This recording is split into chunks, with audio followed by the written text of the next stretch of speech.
Hey guys, welcome back to the channel. This is story about what if Naruto awakens the ninjutsu and taijutsu after the Chunin exam part 1. Before I start, please do support for more amazing content and comments for part 2. Do consider to subscribe my channel and share my video to your friends and check out the description as well. Let's start the video. The antiseptic smell of the hospital was supposed to be comforting, clean, sterile, safe. Instead, it reminded Naruto of everything he wasn't. Clean conscience. Sterile record of success. Safe haven for those he was supposed to protect. He stared at the ceiling tiles above his hospital bed, counting the hairline cracks that spider-webbed across their surface like the fractures in his own resolve. 47 visible cracks. He'd counted them 6 times now, anything to avoid looking at the bandages wrapped around his torso or the concerned faces of the medical staff who whispered just outside his hearing range. Whispered? Everything was whispered now. The door creaked open, and Nurse Tanaka entered with her clipboard and forced smile. She'd been avoiding his eyes for 2 days now, ever since he'd been brought in more dead than alive, carried on a stretcher with Sasuke's absence hanging over the entire mission like a funeral shroud. How are we feeling today, Naruto-kun? Her voice held that particular tone adults used when they were trying very hard to be gentle, the same tone they'd used when they told him the Hokage was dead. Fine, he mumbled, though the word tasted like ash. Nothing was fine. Nothing would ever be fine again. She made a note on her clipboard, still not meeting his eyes. Your injuries are healing remarkably well. The Nine Tails chakra certainly has its benefits. There it was. The pause.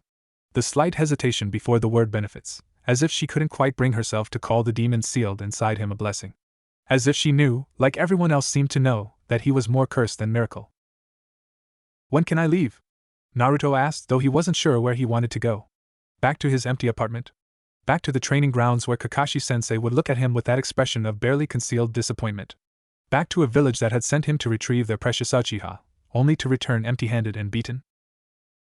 The Hokage wants to speak with you first, Nurse Tanaka said, finally looking at him directly. When you're feeling strong enough. Strong enough. As if strength had ever been his problem. He'd been strong enough to fight Sasuke at the Valley of the End. Strong enough to take a Chidori through the chest. Strong enough to nearly die trying to bring back someone who didn't want to be saved. But not strong enough to succeed. I'm strong enough now, he said, pushing himself up despite the sharp protests from his ribs. Nurse Tanaka frowned. Naruto-kun, you should rest. I said I'm fine. The words came out harsher than he intended, and she flinched slightly. Another person afraid of him. Another person who saw the demon before they saw the boy. She left without another word, and Naruto was alone again with the silence and the cracks in the ceiling. That's when he heard it, soft as a whisper, warm as honey, and poisonous as a viper's bite. They blame you, Kit. They always have. Naruto's eyes widened. The voice was unmistakable, though he'd never heard it speak so gently before. Kurama, the nine-tailed fox, had always been rage and fury and crushing malice. This was different. This was almost understanding. Kurama? He whispered to the empty room. Who else would speak truth to you when all others offer lies? You gave everything, your blood, your chakra, your very life, and still they whisper of your failure. Naruto's hands clenched into fists, pulling at the 4-line tape to his arm. I did fail. Sasuke's gone, and it's my fault. Your fault? There was amusement in the fox's voice now, dark and bitter. Tell me, Kit, whose fault was it that the Uchiha was marked by that snake Orochimaru? Whose fault was it that your sensei taught him techniques that could kill you rather than bonds that could save him? Whose fault was it that this village, your village, allowed him to leave in the first place? But I should have. Should have what? Died? You tried that. I felt your heart stop on that battlefield. I felt your life slip away while you bled for someone who drove a lightning blade through your chest without hesitation. The voice grew softer, more persuasive. And what thanks do you receive? Whispers in hallways. Blame in hospital rooms. The weight of everyone else's failures placed squarely on your shoulders. Naruto wanted to argue, wanted to defend his village, his friends, his sensei. But the words stuck in his throat like swallowed glass. Because deep down, in a place he didn't want to acknowledge, Kurama's words rang with a terrible truth. He'd been brought back to the village like a broken tool, patched up in secret, visited by no one except medical staff who could barely look at him. Where was Kakashi-sensei? Where were his friends? Where was anyone who might tell him that it wasn't his fault, that he'd done everything he could? The answer was deafening in its silence. Rest now, Kit. Heal your body. But remember, they sent you to bring back their precious Uchiha, and when you couldn't accomplish the impossible, they decided it was easier to blame the demon child than to examine their own failures. The voice faded, leaving Naruto alone with his thoughts and the growing certainty that something fundamental had shifted inside him. The cracks in the ceiling seemed deeper now, more numerous, as if the building itself was reflecting the fractures in his faith. 3 hours later, when Nurse Tanaka returned with his dinner tray, she found him staring out the window at the village below. The setting sun painted everything in shades of red and gold, beautiful and warm, but all Naruto could see were the faces of people who had never wanted him to succeed in the first place. "Your friends stopped by earlier," she said quietly, setting the tray on his bedside table. "Shikamaru and Shuji. They wanted to see you, but visiting hours were over." Naruto didn't respond. Friends. The word felt foreign now, tainted by doubt and Kurama's whispered truths. "They asked me to tell you that everyone made it back safe," she continued. "All the retrieval team members are recovering well. Everyone except Sasuke. Everyone except the one person the mission was meant to save." "That's good," Naruto said, and the words sounded hollow even to his own ears. As night fell over Konoha, Naruto lay awake listening to the sounds of a village settling into peaceful sleep. Somewhere out there, families were gathering for dinner, children were being tucked into bed, and people were living lives unburdened by the weight of impossible expectations and inevitable failure. And somewhere else, much farther away, Sasuke was walking deeper into darkness, following a path that Naruto hadn't been strong enough to pull him from. The failure echoed in his chest like a physical wound, and for the first time since returning to the village, Naruto began to wonder if Kurama might be right. If maybe, just maybe, the problem wasn't his strength, or his dedication, or his willpower. Maybe the problem was that he'd been fighting for people who had never really wanted him to win. The thought should have horrified him. Instead, as sleep finally claimed him in the small hours of the morning, it felt almost like relief. The Hokage's office felt smaller than Naruto remembered, as if the walls had closed in during his 3 days in the hospital. Tsunade sat behind her desk, hands folded, her usual sake nowhere to be seen. That alone told him how serious this conversation was going to be.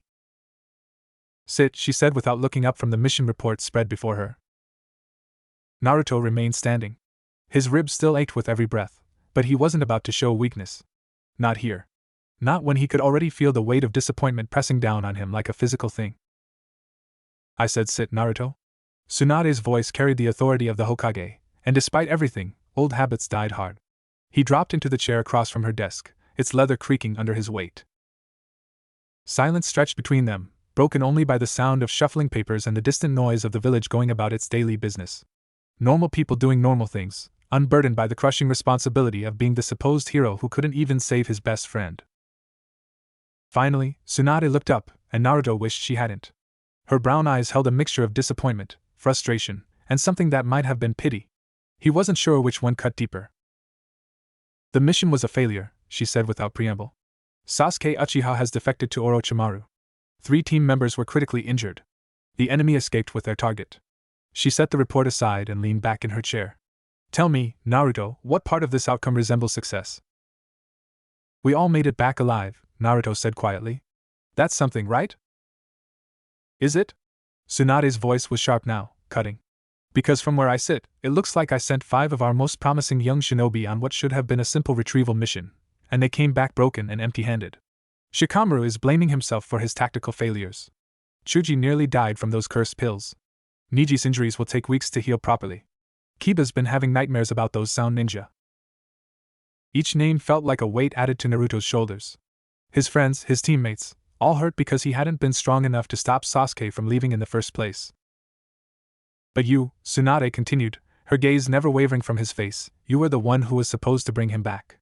You were the one who knew him best, who had the strongest bond with him. You were the one I trusted to succeed where others might fail. Listen to how she speaks to you, Kit. As if their failures are your burden to bear." Naruto's hands clenched in his lap. Kurama's voice was becoming a constant presence now, a whispered commentary that made every interaction feel like a test he was doomed to fail. "I tried," he said, and hated how small his voice sounded. "I gave everything I had." Clearly, it wasn't enough. Tsunade stood and walked to the window, looking out at the village she was sworn to protect. "Do you understand the position this puts us in? Sasuke was the last loyal Uchiha. His defection isn't just a personal loss, it's a strategic disaster. His Sharingan, his potential, his bloodline, all of it is now in the hands of our enemies. You think I don't know that? The words burst out of Naruto before he could stop them, louder and harsher than he'd intended. You think I don't replay every second of that fight? You think I don't see his face every time I close my eyes?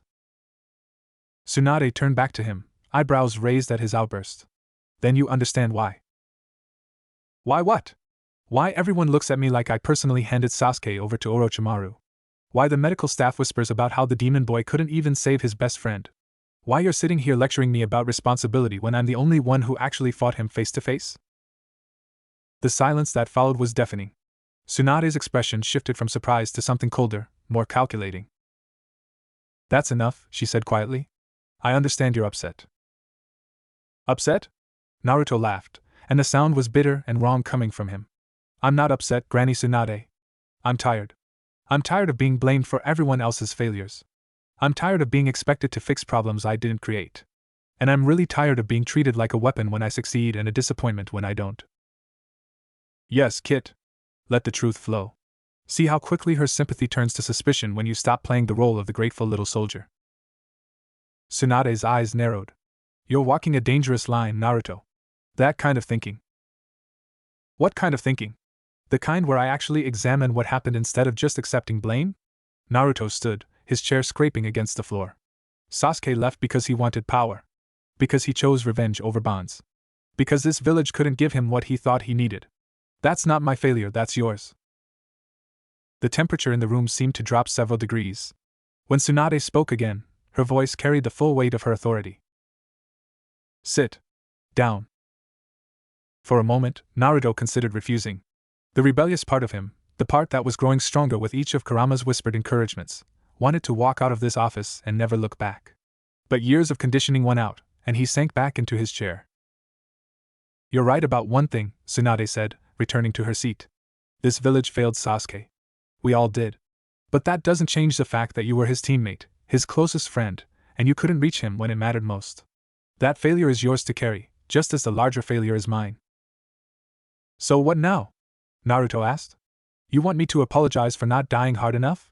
Promise to do better next time someone I care about decides to abandon everything we've built together? I want you to learn from this, Tsunade replied. I want you to understand that being a shinobi means accepting responsibility for both success and failure. And right now, I want you to go home, rest, and prepare for your next assignment. Which is? Border Patrol. Solo missions. Nothing too demanding. She picked up another scroll from her desk. You're clearly not ready for team leadership responsibilities. The words hit him like a physical blow. Solo missions. Away from teams, away from friends, away from anyone who might depend on him. It was exile disguised as duty, punishment wrapped in the language of necessity. Do you see now, Kit? In their eyes, you are useful only when you succeed, and dangerous when you fail. They speak of responsibility while denying you the chance to prove yourself. They offer punishment disguised as protection. Is that all? Naruto asked, standing again. That's all. Dismissed. He turned to leave, but Tsunade's voice stopped him at the door. Naruto. When he looked back, her expression had softened slightly. I know this is hard. But you're stronger than this. Don't let one failure define you. One failure. As if losing Sasuke was just a single mistake instead of the culmination of everything wrong with his life, his village, and his place in the world. Right, he said. I'll try to remember that. The sun was setting as Naruto walked through the village streets, and everywhere he looked, he saw celebration. Not literal celebration, no festivals or parties, but the quiet satisfaction of people going about their lives without the weight of impossible expectations crushing them into the ground. He passed the Chirakuramen, where Tsuchi waved at him through the window. The gesture was friendly enough, but Naruto caught the worry in the old man's eyes, the way he glanced around to see who might be watching him acknowledge the demon container. He passed the training grounds where he'd spent countless hours with Team 7, learning to work together, building bonds that were supposed to last forever. A group of academy students was practicing there now, their instructor calling out corrections and encouragement. When they noticed Naruto, their voices dropped to whispers. Is that him? The one who couldn't bring back the Uchiha? My dad says he's dangerous. Their instructor quickly herded them away, shooting Naruto an apologetic look that somehow made everything worse. Even the children knew he was a failure. By the time he reached his apartment, the sun had fully set, and Naruto felt hollow inside. Empty. As if something essential had been carved out of him during that meeting with Tsunade. He didn't turn on the lights. Instead, he sat on his bed in the darkness, staring at the photographs scattered across his dresser. Pictures of Team 7 during happier times. Pictures of him and Sasuke sparring, arguing, learning to be a team. Pictures of a friendship that had meant everything to him and apparently nothing to the person it was supposed to bind. Look at those images, Kit. Look at how happy you were, how trusting. And where did that trust lead you? Shut up, Naruto whispered, but there was no heat in it. You gave everything for them, and what did you receive? Scorn. Blame. Exile disguised as solo missions. They'll use you when they need a weapon and discard you when you prove inconveniently human. They're not like that. Aren't they? Tell me, when was the last time someone thanked you for what you sacrificed? When was the last time someone asked how you were handling Sasuke's betrayal instead of demanding to know why you failed to prevent it? Naruto couldn't answer because there was no answer. No one had asked how he was doing. No one had acknowledged that losing Sasuke was his loss too, his grief too, his heart breaking alongside everyone else's. They expect you to be their perfect soldier, unbreaking, unquestioning, always ready to bleed for their cause. But the moment you show weakness, the moment you fail to meet their impossible standards, you become the problem to be managed rather than the person to be supported. Without thinking, Naruto found himself standing, moving to his closet. He pulled out his gear, kunai shuriken, his headband. If Tsunade wanted him to train alone, he'd train alone. He'd push himself until his body gave out, until the physical exhaustion drowned out the voice in his head that was making too much sense. The training ground he chose was isolated, far from the main areas where other ninja practiced. He'd discovered it months ago during one of his solo training sessions, a small clearing surrounded by dense trees that muffled sound and hid him from curious eyes. Perfect for someone who was no longer welcome in the spaces where real teams trained together. He started with basic kata, working through forms that Kakashi had taught him. But every movement reminded him of lessons shared with Sasuke, of competitions and camaraderie, and the easy friendship that had made everything else bearable. Soon, basic forms weren't enough. He moved to jutsu practice, pushing chakra through techniques with more force than necessary, letting the burn of overexertion replace the ache in his chest. Shadow Clone Jutsu. Rasengan. Every technique in his arsenal, practiced with increasing desperation as the night wore on. Sweat soaked through his clothes, his muscles screamed in protest, and still he pushed harder. Yes, Kit. Feed that anger. Let it burn away the weakness they've tried to instill in you. You are powerful, more powerful than any of them realize. Why should you limit yourself for their comfort? Hours passed. The moon climbed high overhead, and still Naruto trained, his movements becoming sloppy with exhaustion but never stopping. He couldn't stop. If he stopped, he'd have to think about Tsunade's disappointment, about his friend's injuries, about Sasuke's face as he walked away into darkness. If he stopped, he'd have to acknowledge that everything he believed about bonds and friendship and belonging might be nothing more than comforting lies he told himself to make the loneliness bearable. Dawn was breaking when he finally collapsed, falling to his knees in the churned-up dirt of the training ground. His vision blurred with exhaustion, his lungs burning, his entire body shaking from overexertion. But the voice in his head was clearer than ever. Look at you, Kit. Magnificent in your strength, terrible in your dedication. And they want to waste you on solo missions and border patrols. They want to hide your light under a bushel because it threatens their small, ordered world. Naruto pressed his forehead to the ground, tasting dirt and sweat and the bitter flavor of growing disillusion. You gave everything for them, and what did you receive? Scorn. This time, he didn't argue. Kakashi Hatake had never considered himself a particularly good teacher. This wasn't false modesty or self-deprecation, it was a cold assessment of facts. Good teachers inspired their students, guided them toward growth, and helped them navigate the complexities of both technique and philosophy. Good teachers built bonds that lasted beyond the classroom. Kakashi had failed to save either of his students. He stood on the roof of his apartment building in the pre-dawn darkness, looking out over the village he'd sworn to protect. Somewhere in those winding streets, Naruto was probably still training himself to exhaustion. The boy had been doing it every night since his release from the hospital, pushing his body past reasonable limits in isolated training grounds where he thought no one would notice. Kakashi noticed. He'd been watching from the shadows, too much of a coward to approach directly, too consumed by guilt to know what he'd say if he did. I failed you both, he thought, and the words felt like glass in his throat. I taught Sasuke techniques that made him more dangerous without teaching him the wisdom to use them responsibly. I focused on your natural talent, Naruto, without addressing the emotional wounds that made you so desperate for acknowledgement. The worst part was the timing. If he'd intervened earlier, if he'd recognized the signs of Sasuke's growing darkness, if he'd been the teacher they needed instead of the distant mentor he'd chosen to be. But it was a luxury he couldn't afford. Not when one student was walking deeper into Orochimaru's web with every passing day, and the other was slowly drowning in a village that expected him to be their perfect weapon without offering him the support he needed to maintain his humanity. A soft knock at his door interrupted his brooding. Kakashi wasn't expecting visitors, few people knew where he lived, and fewer still would visit at this hour. He dropped silently from the roof to his apartment, landing on the balcony and slipping through the sliding door. Another knock, more insistent this time. "Kakashi-sensei?" The voice was muffled but unmistakable. "Naruto." For a moment, Kakashi hesitated. He'd been trying to work up the courage to approach his remaining student for days, but now that Naruto had come to him, he felt completely unprepared. What did you say to someone you'd failed so completely? How did you begin to bridge a gap that felt like an ocean? He opened the door. Naruto looked terrible.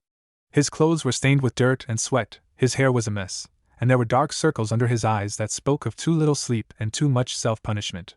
But it was his expression that made Kakashi's chest tighten. Gone was the bright enthusiasm that had defined the boy since the day they met. In its place was something harder, more guarded, as if he'd built walls where there used to be open doors. "Naruto," Kakashi said, stepping aside to let him in. "This is unexpected." "Yeah, well." Naruto entered the apartment but didn't sit, standing near the door as if ready to bolt at any moment. "I wanted to ask you something." "Of course. What is it?" Naruto was quiet for a long moment, staring at his hands. When he finally looked up, his blue eyes held an intensity that was unsettling in someone so young. "Why didn't you teach me the Chidori?" The question hit Kakashi like a physical blow. He'd been expecting anger about the mission's failure, or questions about what they should do next, or even accusations about his shortcomings as a teacher. He hadn't expected this. "Naruto. You taught it to Sasuke. You spent weeks working with him, perfecting his technique, making him stronger. But you never offered to teach it to me." Naruto's voice was steady, but there was something underneath it that made Kakashi's instincts prickle. Was it because I wasn't good enough? Because I didn't have the Sharingan to copy it perfectly? "It wasn't about worthiness," Kakashi said carefully. "The Chidori requires speed, precision, the ability to see your opponent's movements clearly." Naruto nodded. "I know. Sasuke explained it to me right before he tried to put it through my chest." The casual way he said it, as if discussing the weather rather than a near-death experience, was more disturbing than any emotional outburst would have been. "The technique wasn't right for your fighting style," Kakashi explained, though the words felt inadequate. "Your strength has always been in your unpredictability, your chakra reserves, your ability to outlast opponents through sheer determination. The Chidori is a precision weapon." "A precision weapon that you gave to someone who was already walking away from us," Naruto interrupted. "Tell me, Kakashi-sensei, when you were teaching Sasuke to kill with lightning, did you ever think about what would happen if he decided we were his enemies?" The question hung in the air between them like an accusation. Because the horrible truth was that Kakashi had thought about it, in the dark corners of his mind that he tried not to examine too closely. He'd seen the signs of Sasuke's growing isolation, his increasing obsession with power, his willingness to harm teammates in pursuit of his goals. And he'd chosen to ignore those signs in favor of focusing on technique and strength. "I thought I could reach him," Kakashi said quietly. "I thought that by helping him become stronger, I could give him the tools to overcome his darkness." "And what about me?" Naruto asked. "What tools did you give me to overcome mine?"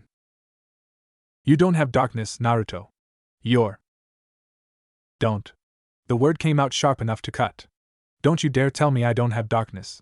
I have a demon sealed inside me that whispers about power and revenge every time I close my eyes. I have a village that sees me as a weapon first and a person second. I have teammates who blame me for their failures and a sensei who he stopped himself, but the damage was already done." "A sensei who what?" Kakashi asked, though he wasn't sure he wanted to hear the answer. Naruto was quiet for a long moment, and when he spoke, his voice was almost too soft to hear. "A sensei who taught his star pupil how to kill but never taught his problem student how to live." The words hit harder than any jutsu Kakashi had ever faced. He opened his mouth to argue, to defend himself, to explain that it wasn't that simple, but the explanations died in his throat because maybe it really was that simple. He'd spent months teaching Sasuke advanced techniques while leaving Naruto to figure out basic chakra control on his own. He'd focused on Sasuke's tactical development, while dismissing Naruto's emotional needs as something the boy would eventually grow out of. He'd poured his energy into saving the student who seemed destined for greatness while taking for granted the one who seemed too resilient to break. Do you see now, kid? Even he cannot deny the truth of what you've observed. Naruto's hand went to his stomach for a moment, and something flickered across his expression, surprise, maybe, or recognition. But it was gone so quickly that Kakashi almost convinced himself he'd imagined it. Naruto, he said, reaching out tentatively. I know I've made mistakes. Mistakes? Naruto laughed, but there was no humor in it. You want to call it mistakes? Fine. Let's talk about mistakes. Your mistake was treating us like we were both destined for the same path when we clearly needed different things. Your mistake was prioritizing power over people. Your mistake was assuming that natural talent was more important than emotional stability. Each word was precise, calculated, nothing like the rambling speeches Naruto was known for. It was as if someone else was speaking through him, someone older, more cynical, more aware of the world's fundamental unfairness. But the biggest mistake, Naruto continued, was thinking that you could fix everything with technique and training. Some problems can't be solved with more jutsu, Kakashi-sensei. Some problems require actually caring about the person, not just the soldier. I do care about you, Kakashi said, and the words sounded hollow even to his own ears. Both of you. Everything I did was because I cared. Really? Then why did you never ask me how I was handling the villagers' hatred? Why did you never check to see if I was okay after missions where I had to use the Nine-Tails chakra? Why did you never once acknowledge that being a Jinchuriki might come with challenges that had nothing to do with combat effectiveness? Kakashi opened his mouth to respond, but no words came. Because Naruto was right. He treated the Nine-Tails as a resource to be managed rather than a burden to be understood. He'd focused on helping Naruto control the fox's power without ever considering what it might cost him emotionally. I'm sorry, he said finally, and the words felt pathetically inadequate. Naruto studied him for a moment, and there was something in his expression that Kakashi had never seen before, pity, maybe, or disappointment so deep it had calcified into indifference. Yeah, Naruto said quietly. I figured you would be. He turned to leave, but Kakashi caught his arm. Wait. Let me make this right. Let me be the teacher you needed. It's too late for that. Naruto pulled free gently, not with anger but with the calm certainty of someone who had already made their peace with disappointment. You can't undo years of neglect with good intentions, and you can't fix fundamental problems with last-minute attention. Then what do you want from me? Naruto paused at the door, his hand on the handle. I want you to leave me alone, he said without turning around. I want you to stop following me to training grounds and watching me from rooftops like I'm some kind of flight risk. I want you to accept that maybe, just maybe, the problem isn't that your students were broken. Maybe the problem is that you never bothered to learn how to fix what was wrong with them. The door closed behind him with a soft click, leaving Kakashi alone with his guilt and the growing certainty that he'd just lost his second student in as many weeks. From his position on a rooftop 3 buildings away, a figure in a dark cloak observed the blonde boy's departure from the Hatake residence. The conversation had been too distant to overhear, but body language spoke volumes. The tension, the obvious conflict, the way the boy had left without the reconciliation his teacher had clearly been hoping for. Interesting. The figure made a few quick hand signs, and a raven materialized from shadows. A brief message was attached to its leg, just a few words, but enough to convey the essential information. Subject shows increasing isolation from support structure. Emotional bonds weakening. Recommend continued observation. The raven took flight, disappearing into the pre-dawn darkness with its report. Soon, it would reach its destination, and the message would be passed up the chain of command to those who understood the value of a powerful young shinobi with nowhere else to turn. But that was for others to decide. For now, the observer simply watched as Naruto Uzumaki walked alone through empty streets, his shoulders set in a line that spoke of resolve rather than defeat. The boy was changing. The question was whether that change would serve their purposes or require intervention. Either way, he would be watched. The child of prophecy was too valuable to lose to the whims of village politics and failed mentorship. Far too valuable. Back in his apartment, Kakashi stood at his window and watched Naruto disappear into the maze of Konoha streets. The boy moved differently now, more purposefully, with less of the bouncing energy that had once made him impossible to ignore. Even his posture had changed, becoming more closed off, more defensive. more like someone who expected the world to disappoint him. I did this, Kakashi thought, pressing his forehead against the cool glass. I broke him as surely as if I'd used a jutsu designed for that purpose. The worst part was that he could see the path forward from here. Naruto would continue to isolate himself, pushing away anyone who tried to help. He'd throw himself into training with increasing desperation, seeking in physical exhaustion what he could no longer find in human connection.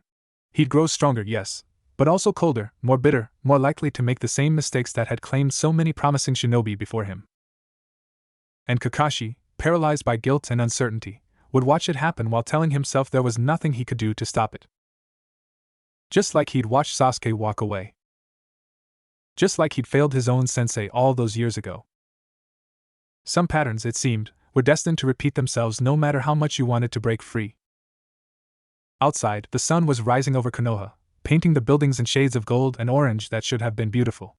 Instead, all Kakashi could see was the shadow his failure had cast across his students' future, a shadow that was growing longer and darker with each passing day. And somewhere in that shadow, he was certain, something was waiting to take advantage of a lonely boy's pain.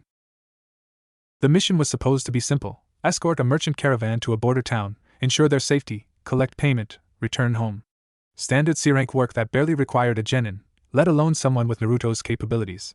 But Tsunade had been clear: solo missions only, nothing too demanding, prove you can handle responsibility on a smaller scale before being trusted with anything important.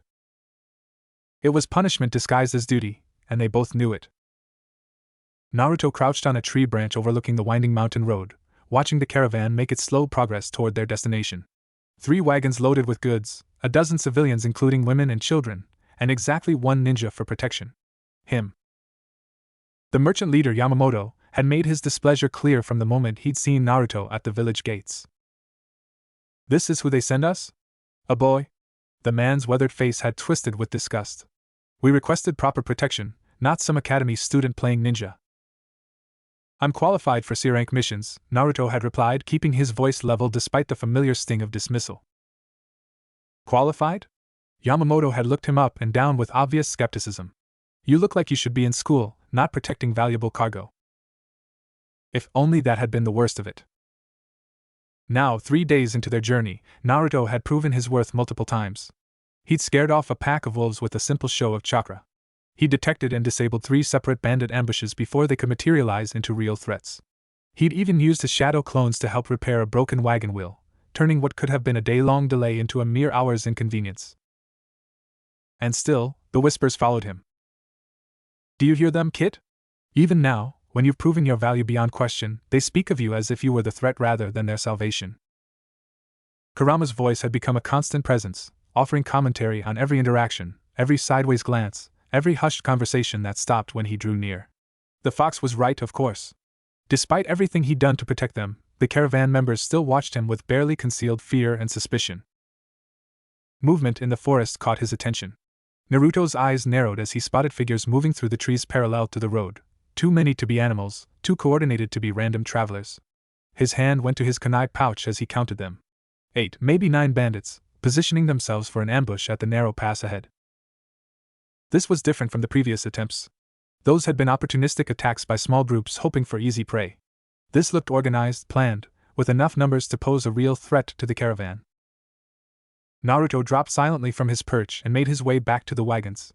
The lead merchant was riding at the front, occasionally barking orders at the drivers or complaining about the pace. "Yamamoto-san," Naruto called softly, falling into step beside the man's horse. "We have a problem." The merchant's face soured at the sound of Naruto's voice. "What now, boy? More of your paranoid fantasies about bandits in every shadow?" "There are at least 8 hostiles positioned for an ambush in the pass ahead. I need you to halt the caravan while I deal with them." "Deal with them?" Yamamoto snorted. "You're 1 child against 8 grown men. Even if your ridiculous story is true, what exactly do you plan to do?" Naruto felt his patience fraying. "My job. Just keep everyone here until I give the all-clear." He turned to leave, but Yamamoto's voice stopped him. "Wait. If there really are bandits ahead, shouldn't we turn back? Find another route? This is the only viable path to your destination, and turning back would add 3 days to the journey. I can handle 8 bandits." "You're insane if you think." "I'm a ninja," Naruto said flatly. "This is what I do. The ambush site was perfectly chosen, a narrow canyon with steep walls on both sides, limiting escape routes and forcing travelers into a killing field. The bandits had positioned themselves well, with archers on the high ground and spearmen blocking the road ahead. Under normal circumstances, it would have been a death trap for any caravan. Unfortunately for them, Naruto was anything but normal circumstances. He studied their positions from concealment, counting weapons and assessing threat levels. These weren't desperate thieves looking for a quick score, they were organized, well-equipped, and clearly experienced in this type of operation. Their leader, a scarred man with a massive two-handed sword, was barking quiet orders to his subordinates with the authority of someone accustomed to command. Professional bandits. Probably the remnants of a disbanded mercenary unit, or missing nin who turned to highway robbery when more legitimate work dried up.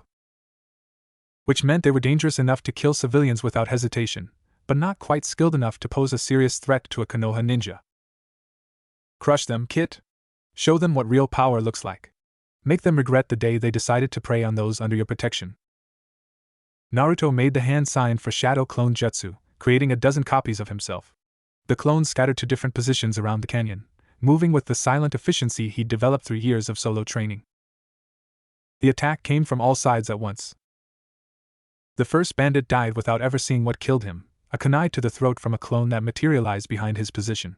The second managed to scream before another clone's Rasengan turned his chest into a crater. The archers on the canyon walls found themselves under assault from multiple angles as clones bounded up the stone faces with chakra-enhanced speed. It was over in less than 3 minutes. When the dust settled, 8 bodies lay scattered across the canyon floor. The leader, the scarred man with the two-handed sword, was still alive but only barely. Naruto had deliberately held back the killing blow, leaving him pinned to a tree with kunai through both shoulders. Please, the man gasped, blood running down his chin. We weren't going to kill anyone. Just rob them and let them go. Naruto studied him dispassionately. You had poison on your arrowheads. Killing blades, not sleeping darts. Don't lie to me. The bandit's eyes widened in surprise then fear. How did you? I can smell it. It was true, one of the many benefits of his connection to Kurama was enhanced senses that made such deceptions obvious. You were planning to murder every person in that caravan, probably after taking whatever you wanted from them first. We were desperate. Times have been hard. Times are hard for everyone. Naruto pulled out another kunai, testing its weight. That doesn't give you the right to prey on innocent people. Wait. I can give you information. Other bandit groups, hidden caches of stolen goods, anything you want. Naruto considered this for a moment, then shook his head. The only thing I want is for people like you to stop making the world more dangerous for everyone else. The final kunai took the bandit leader in the heart, ending his pleas mid-sentence. Efficient. Ruthless. This is what strength looks like, Kit. Not the bumbling heroics they taught you in that academy, but the practical application of power in service of a goal. Naruto looked around at the carnage he'd created, 8 bodies scattered like broken dolls, blood pooling in the dust, the scent of death hanging heavy in the air. A year ago, the sight would have made him sick. Now, he felt nothing but grim satisfaction. They'd threatened innocent people. They'd chosen to be predators. This was what happened to predators when they encountered something higher up the food chain. The caravan's reaction when he returned was everything he'd expected and nothing he'd hoped for. Dear gods, whispered one of the merchants, staring at the blood spattered across Naruto's clothes. What did you do? Dealt with the bandits, Naruto replied simply. The past is clear now. You killed them? This from Yamamoto, his face pale with shock. They were going to kill you. All of you. Naruto gestured toward the canyon ahead. Poisoned weapons, planned execution, robbery as an afterthought. This was the only way to ensure your safety. But you're just a boy, stammered one of the women. How could you? Listen to them, Kit. You saved their lives, protected their families, eliminated a threat that would have plagued other travelers for months or years to come. And their reaction is horror that you were capable of doing what needed to be done. Naruto watched their faces, the fear, the revulsion, the way they unconsciously stepped back from him as if he were the dangerous one. These people, whose lives he just saved, were looking at him like he was a monster. Maybe he was. The road ahead is safe, he said quietly. We can reach the border town by evening if we don't delay. The remainder of the journey passed in uncomfortable silence. The merchants and their families spoke in hushed whispers when they thought he wasn't listening, and the children who had been friendly during the early days of travel now hid behind their parents whenever he approached. Did you see how easily he killed them? 8 men, and he didn't even get hurt. What kind of training produces that sort of efficiency? I heard he has a demon inside him. Maybe that explains sure. He might hear you. By the time they reached their destination, Naruto felt like a plague carrier escorting a group of terrified refugees. The border town's gates were a welcome sight, not because they marked the completion of his mission, but because they represented the end of his current torment. The mission payment was completed in uncomfortable silence. Yamamoto handed over the agreed-upon fee without meeting Naruto's eyes, as if afraid that direct eye contact might somehow contaminate him. Thank you for your service, the merchant said stiffly. I'll be sure to mention your effectiveness in my report to the Hokage. Effectiveness. Not heroism, not protection, not going above and beyond to ensure their safety. Effectiveness, as if he were a particularly sharp tool rather than a person who'd risked his life for their benefit. Do you see now, kid? They will never accept you. You are their weapon, not their hero. No matter how many lives you save, how many threats you eliminate, how much you sacrifice for their sake, you will always be the monster they tolerate rather than the guardian they celebrate. As Naruto began the long journey back to Konoha alone, Kurama's words echoed in his mind with the weight of undeniable truth.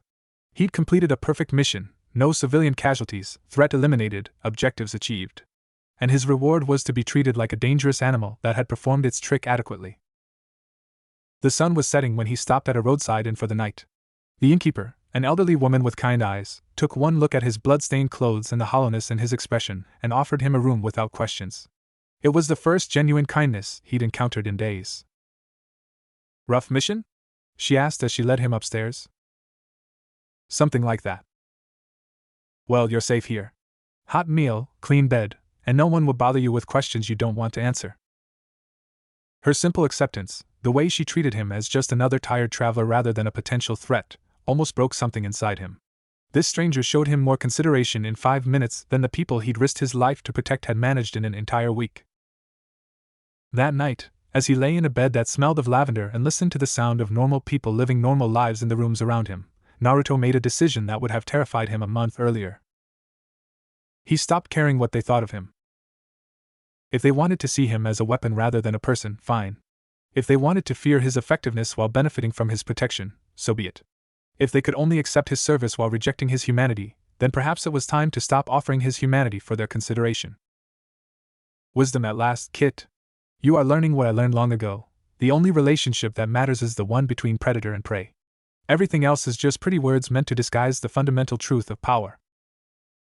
For the first time since the fox had started speaking to him, Naruto didn't argue with its assessment. Unknown to Naruto, his mentor Jiraiya had arrived in Konoha that very evening, having completed a particularly grueling intelligence-gathering mission on the borders of Rain Country. The Toad Sage was tired, dirty, and looking forward to a hot bath and a bottle of sake, roughly in that order. He was also completely unaware of his student's growing crisis. Jiraiya-sama. Tsunade's assistant appeared at his elbow almost before he'd cleared the village gates. The Hokage requests your immediate presence. She says it's urgent. Jiraiya suppressed a groan. Urgent usually meant either a new threat to the village's security or political complications that required his particular skill set to navigate. Either way, it meant his bath and sake would have to wait. What's the situation? He asked as they made their way through the village streets. Intelligence reports from our border stations. Increased Akatsuki activity, possible movements against other Jinchuriki villages. The Hokage wants your assessment of the threat level. Akatsuki? Jiraiya's expression darkened. He'd been tracking the organization's movements for months, trying to understand their ultimate goals and capabilities. If they were accelerating their timeline. Any word on specific targets? Preliminary reports suggest they may be moving against the Sand Village next. The one-tailed Jinchuriki. Gaara. Jiraiya picked up the pace. If Akatsuki was targeting Gaara, it meant they were moving into the active phase of their plan. Which meant Naruto would be a target soon enough, if he wasn't already. His mind was so focused on the larger strategic implications that he completely missed the smaller crisis playing out in his student's heart. The reports of solo missions in isolation, the concerned whispers from hospital staff, the way certain merchants had described their ninja escort as effective but disturbing, all of it passed by his awareness like background noise. After all, Naruto was strong. Naruto was resilient. Naruto could handle a few difficult missions while the adults dealt with the real threats. It was exactly the kind of assumption that had already cost Konoha one promising student. And as the night deepened around the village, with Jiraiya locked in strategic planning sessions and Naruto lying awake in a roadside and questioning everything he'd ever believed about heroism and sacrifice, the distance between teacher and student grew just a little bit wider. Just wide enough for something else to slip through the gap. Sleep, when it finally came, brought no peace. Naruto found himself standing in a place that felt familiar yet wrong, the streets of Konoha, but empty of people and draped in perpetual twilight. The buildings were the right shape, the roads followed the correct paths, but everything was rendered in shades of gray and shadow, as if the color had been drained from the world. He walked through the deserted village, his footsteps echoing strangely in the silence. No shopkeepers calling out their wares, no children playing in the streets, no ninja leaping across rooftops on their way to missions. Just emptiness, stretching in every direction. Lonely, isn't it? Naruto spun toward the voice, his hand instinctively reaching for a kunai that wasn't there. Standing beneath a flickering streetlight was a figure in a black cloak marked with red clouds, tall, pale, with long dark hair framing features that were both beautiful and terrible. Itachi Uchiha. You, Naruto breathed, his heart racing. What are you doing here? This is a dream, Itachi said calmly, stepping forward into the light. His red Sharingan eyes seemed to glow in the gray twilight. Your dream, to be precise. I'm merely visiting. Naruto tensed, preparing to fight, but something felt off. His chakra felt sluggish, distant, as if he were trying to access it through thick glass. Even his body felt strange, present but not quite real, like a reflection in water. The fox's voice, when it came, was oddly subdued. Interesting.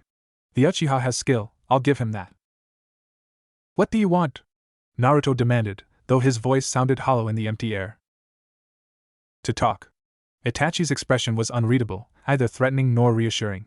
Nothing more. In dreams, we can speak without the complications of the waking world, no villages to defend, no loyalties to consider, no expectations to meet. I'm not telling you anything about Konoha's defenses. I'm not asking about them. Itachi began walking, his movements fluid and unhurried. Tell me, Naruto Uzumaki, when did you last feel truly welcomed in your village? The question hit harder than any physical attack could have. Naruto found himself walking alongside the missing Nin, though he couldn't remember deciding to do so. It's not like that, he said, but the words felt weak even to his own ears. Isn't it? Itachi glanced at him sideways. When you return from missions, do they celebrate your success or simply expect it? When you're injured in service to the village, do they tend to your wounds with gratitude or clinical detachment? When you save their lives, do they thank you or fear what you might do next? Each question was a knife twisted in an already bleeding wound. Because the terrible truth was that Naruto couldn't remember the last time someone had genuinely thanked him for his service, the last time his success had been celebrated rather than simply acknowledged as expected, the last time anyone had looked at him with gratitude instead of wariness. They're just scared, Naruto said weakly. The Nine Tails. The Nine Tails is part of you, not the whole of you. Itachi stopped walking and turned to face him directly. But they choose to see only the fox, don't they? The weapon they can deploy when convenient, the threat they must tolerate when not. He speaks truth, Kit. More truth than your so-called friends have offered in years. Kurama's voice held an odd note of approval. Listen to what he says. There is wisdom in his words. Why are you telling me this? Naruto asked. What's in it for you? Perhaps I simply recognize a kindred spirit. Itachi resumed walking, leading them toward what looked like the academy building. Do you know what it's like to be branded a traitor by people who never understood your true loyalty? To have your every action interpreted through the lens of their fear rather than your intent? You murdered your entire clan, Naruto said, but there was less heat in the accusation than there should have been. Did I? Itachi's smile was enigmatic, neither confirming nor denying. Or did I do what was necessary to prevent a greater tragedy? The difference between those two interpretations often comes down to perspective, and whose version of events you choose to believe. They had reached the academy now, its familiar facade rendered strange and ominous in the dreamlight. Itachi gestured toward the building where Naruto had spent some of his most painful early years. Tell me about this place, he said. What do you remember most clearly? Without thinking, Naruto found himself answering. Being alone. Sitting by myself while everyone else had friends to talk to, groups to belong to. The teachers who looked at me like I was a problem to be managed rather than a student to be taught. And how did that make you feel? Angry. Sad. Like I was broken somehow, Like there was something fundamentally wrong with me that everyone else could see but I couldn't understand. Itachi nodded as if this was exactly what he'd expected to hear. And now? Years later, with all your strength and accomplishments, how do people look at you? The answer came without conscious thought, the same way. Yes. Itachi's voice was almost gentle now. Because they never saw you as a person to begin with. You were always just a repository for their fears and expectations. A convenient solution to their problems when you succeeded, a dangerous liability when you failed. He understands, Kit. He sees what I have been trying to show you, that their acceptance was never real, their bonds were never true. They used you. But that's not. Naruto struggled to find words to refute what felt increasingly like truth. There are people who care about me. My teammates, my sensei. Your teammates who blame you for Sasuke's defection? Your sensei who taught your rival deadly techniques while leaving you to develop your own skills through trial and error? Itachi's questions were surgical in their precision. Tell me, when Sasuke chose to leave the village, who was held responsible? When the mission to retrieve him failed, who bore the burden of that failure? The silence stretched between them, heavy with implications Naruto didn't want to examine. You carry the weight of everyone else's shortcomings, Itachi continued. Their failures become your failures. Their fears become your isolation. Their limitations become your cage. They were walking through the academy halls now, past empty classrooms and silent corridors. In one room, Naruto could see ghostly images of his younger self, alone at a desk, ignored by teachers, mocked by classmates. I used to think things would get better, he said quietly, not sure why he was sharing this with someone who should be his enemy. I thought if I just got stronger, if I proved myself enough times, eventually they'd see me differently.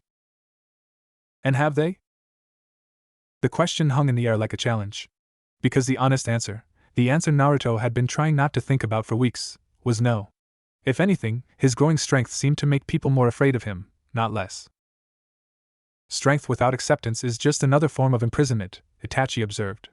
They keep you close enough to use your power, but far enough away to avoid confronting their own hypocrisy. Listen to him, Kit. He speaks of realities that your village mentors would never acknowledge. There is liberation in truth, even painful truth. What are you suggesting? Naruto asked, though part of him already knew. I'm not suggesting anything. I'm simply observing that you have choices they would prefer you never realize you possess.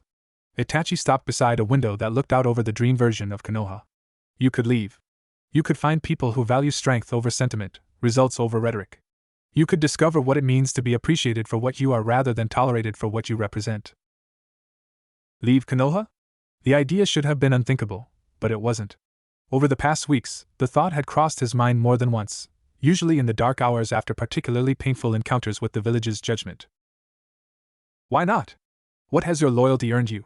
What has your sacrifice accomplished? What has your dedication brought you besides more expectations and greater isolation? Each question was a blow to foundations that were already cracking.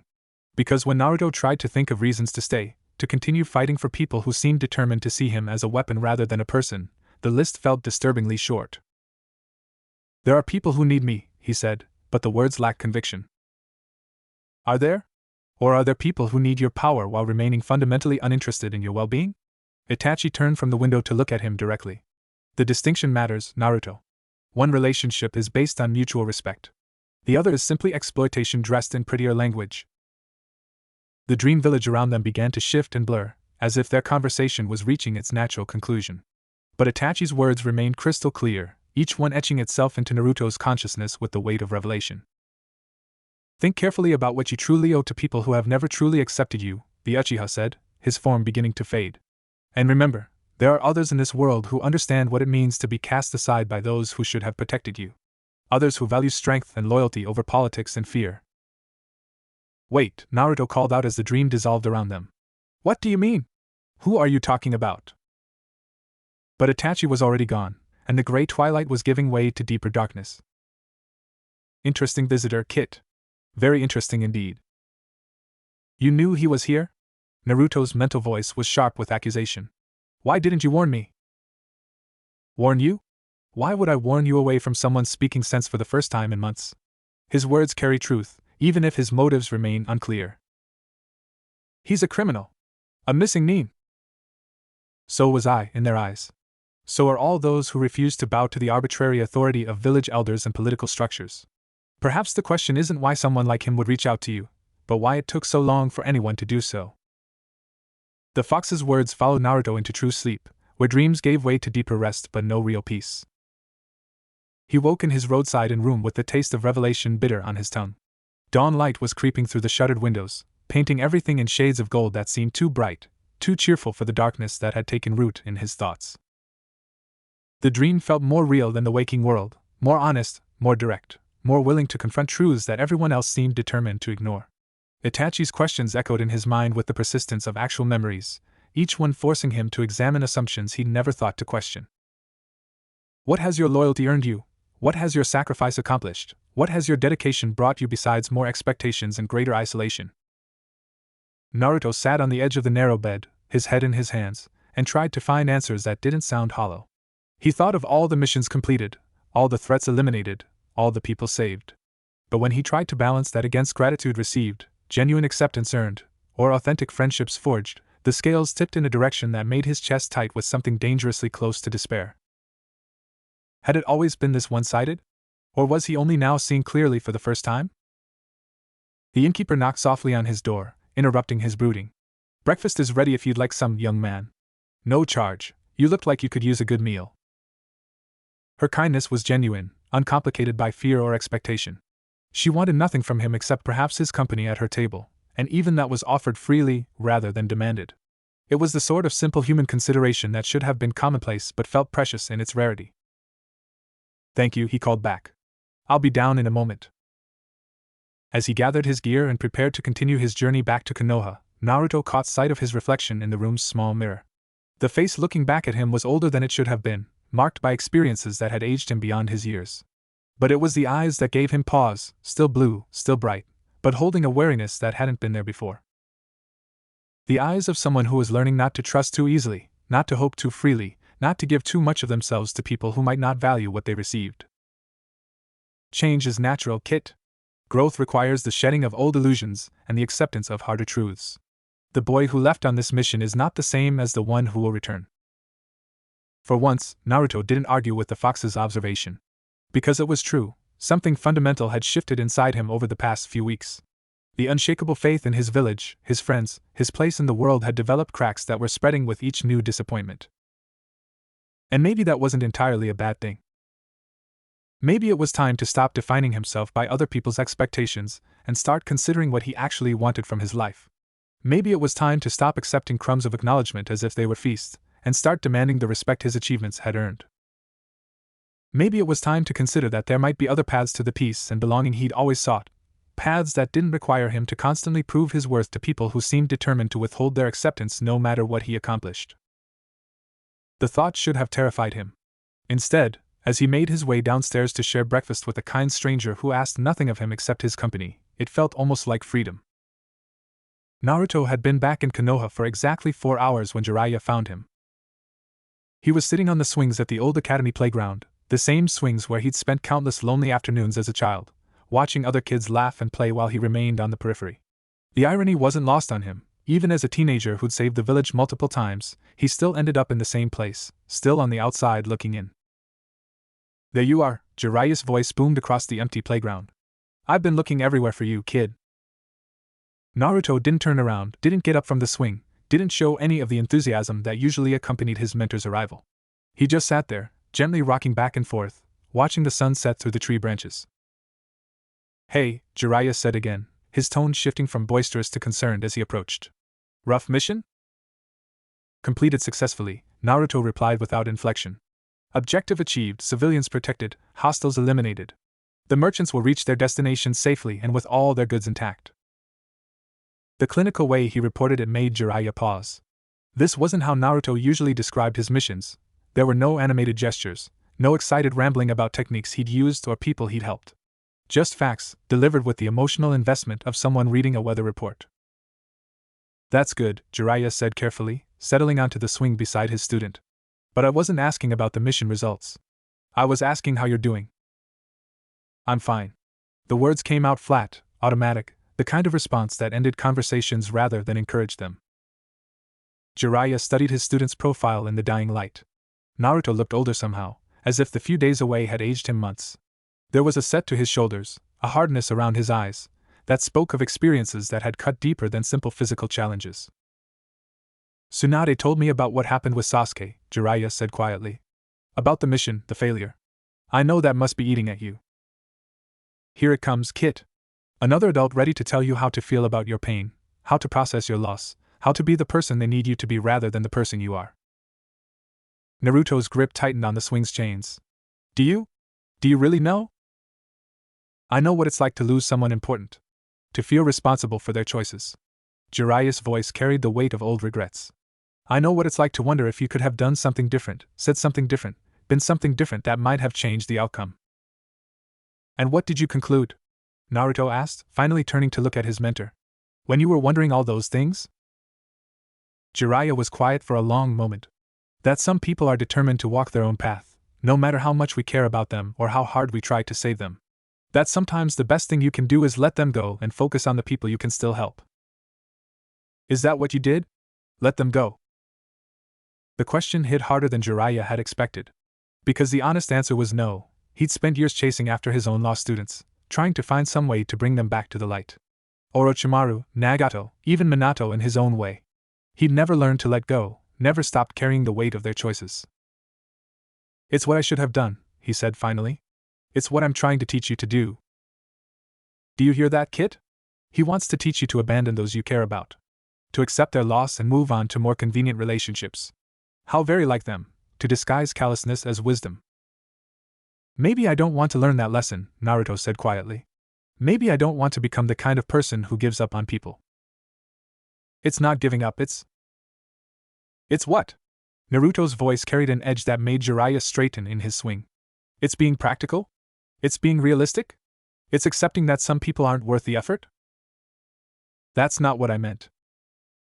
Then what did you mean? Naruto stood abruptly, his swing swaying empty behind him. Because from where I'm sitting, it sounds like you're telling me to stop caring about the people who matter most to me. To accept their loss as inevitable and focus on being a better weapon for the people who sent me to fail in the first place. Jiraiya blinked at the venom in his student's voice. This wasn't the Naruto he knew, the boy who never gave up, who insisted on believing in people even when they didn't deserve it. This version was harder, more cynical, more willing to see ill intent in good advice. Naruto, listen to me. The Nine-Tails chakra. It can influence your emotions, make you more aggressive, more paranoid. I think that's what's happening here. And there it is, Kit. When faced with your legitimate anger, your justified resentment, your reasonable questions, he blames me. As if your ability to think clearly were somehow my corruption rather than your growth. Don't, Naruto said, his voice dropping to something dangerously quiet. Don't you dare blame the fox for this. My feelings are my own. The fox?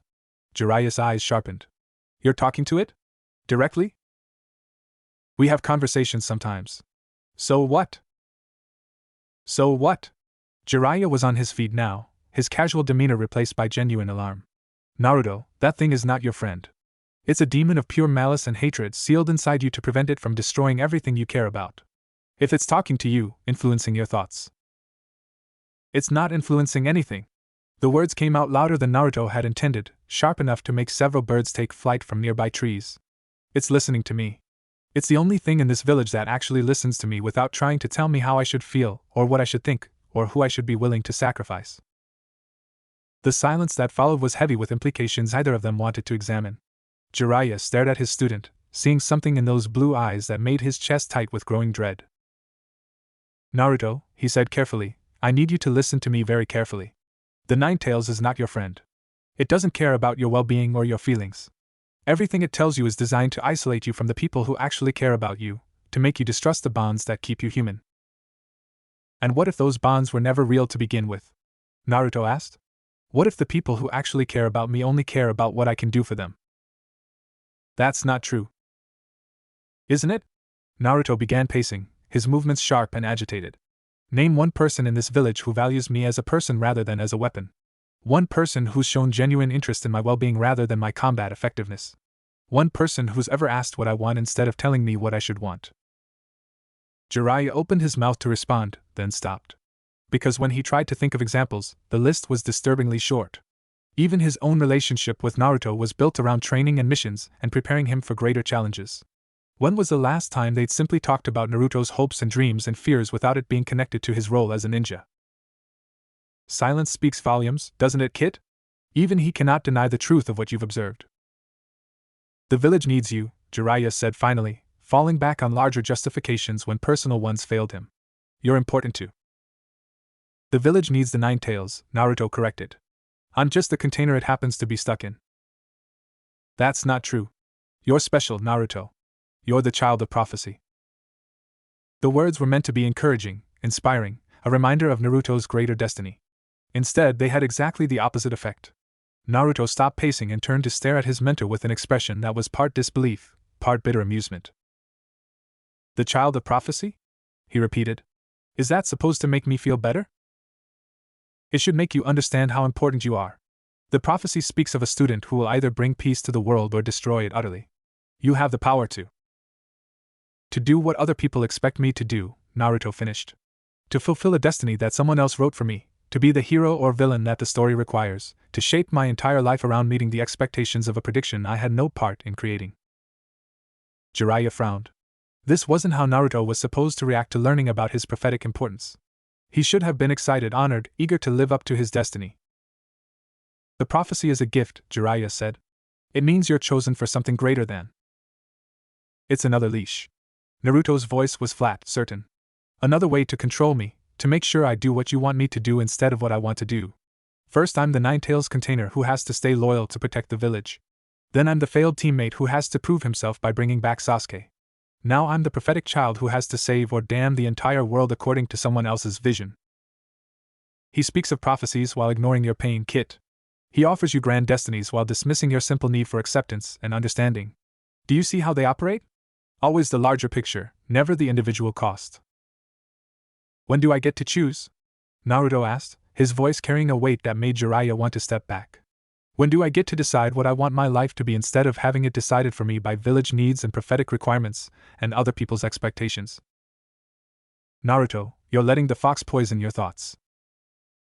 Stop blaming the fox. The shout echoed across the empty playground. Stop dismissing everything I think and feel as demonic corruption. Maybe, just maybe, I'm capable of having my own thoughts about my own life.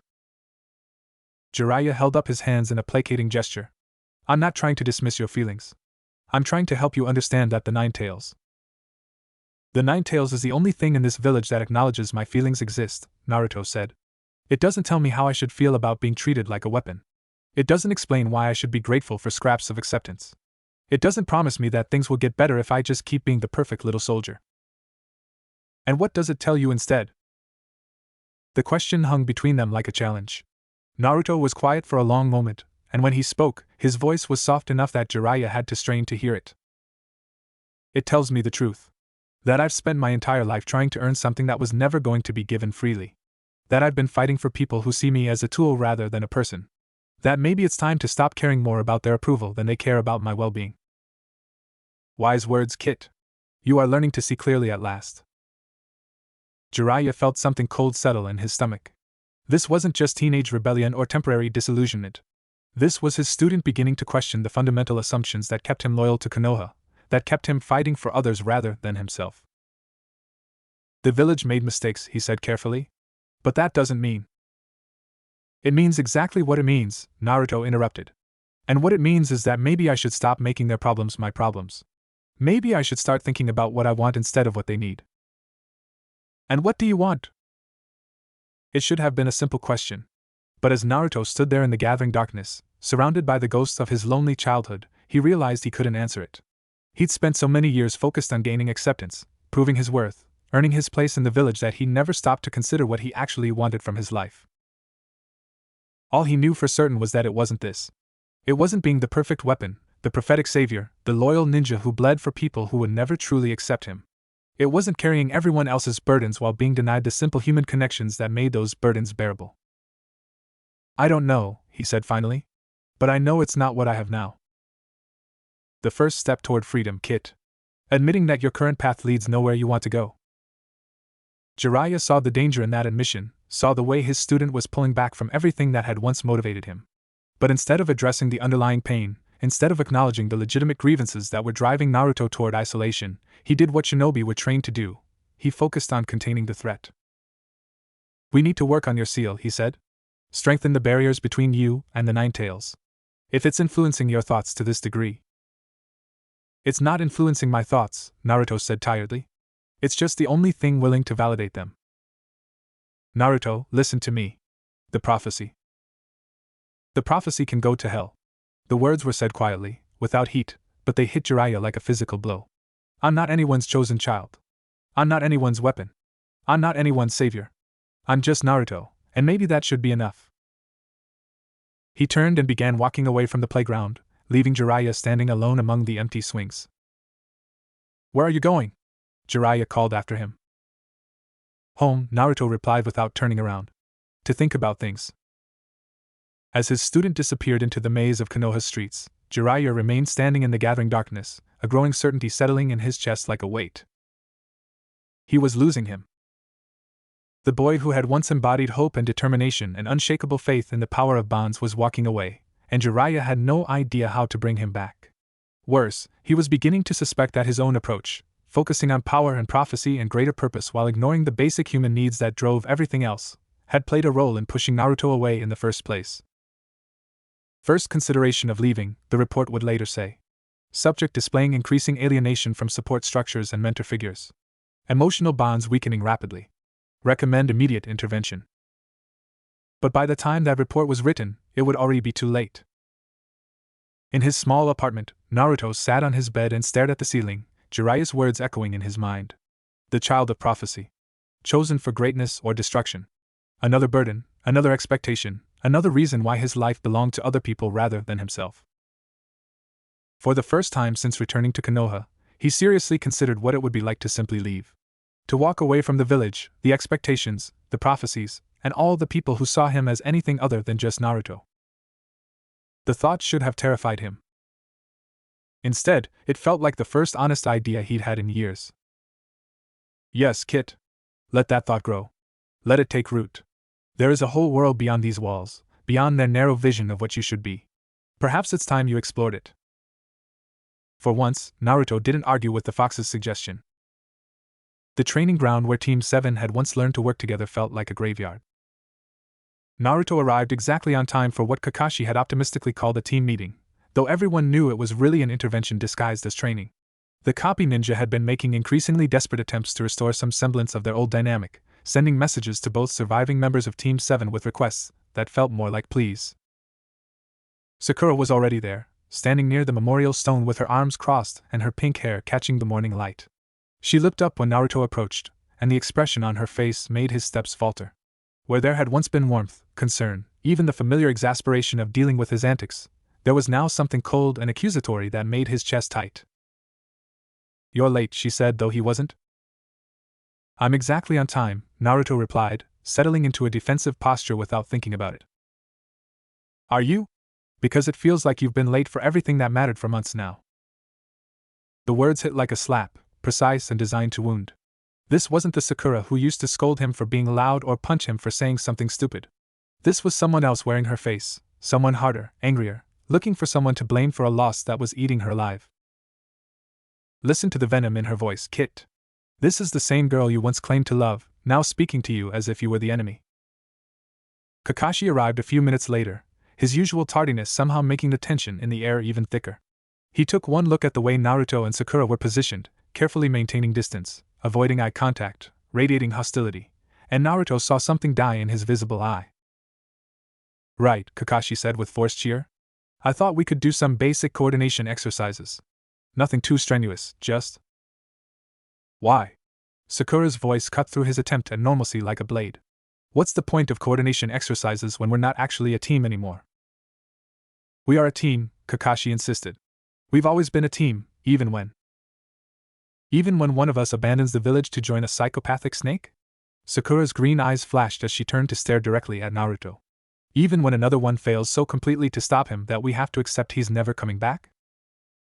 Sakura-chan, Naruto said quietly, that's not fair. Not fair? She laughed, but there was no humor in it, just bitterness and grief and rage that had been building for weeks. You want to talk about fair? Is it fair that Sasuke is gone? Is it fair that he's probably dead in some laboratory while that monster experiments on him? Is it fair that the person who promised to bring him back came home empty-handed and beaten half to death? Each question was a knife twisted in wounds that were still bleeding. Naruto felt himself taking a step back, then another, as if physical distance could somehow protect him from the fury in her voice. I tried, he said, and hated how small his voice sounded. I gave everything I had. Did you? Sakura stepped closer, her hands clenched into fists at her sides. Because from where I was sitting, it looked like you couldn't even last 5 minutes in a real fight with him. It looked like all your big talk about bringing him home was just that, talk. She blames you for her own weakness, Kit. She stood by and watched as Sasuke walked into darkness, did nothing to prevent his corruption, offered no alternatives to his thirst for power. And now she makes her failure your burden to carry. I fought him, Naruto said, his own anger beginning to rise. I bled for him. I nearly died trying to knock some sense into him. What did you do, Sakura-chan? Besides stand there and let him walk away.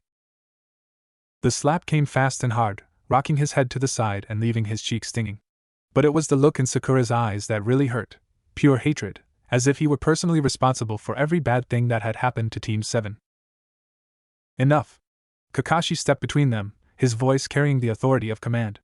Both of you stop this. Now. Stop what? Sakura's voice was high and tight with barely controlled hysteria. Stop telling the truth? Stop acknowledging that Naruto failed in the one thing that mattered most? Stop pretending that everything is fine when our teammate is gone, and it's his fault? It's not his fault, Kakashi said firmly. Sasuke made his choice. No one could have. Anyone else could have done better. Sakura whirled on their sensei, her training temporarily forgotten in the face of her grief. Rock Lee would have done better. Neji would have done better.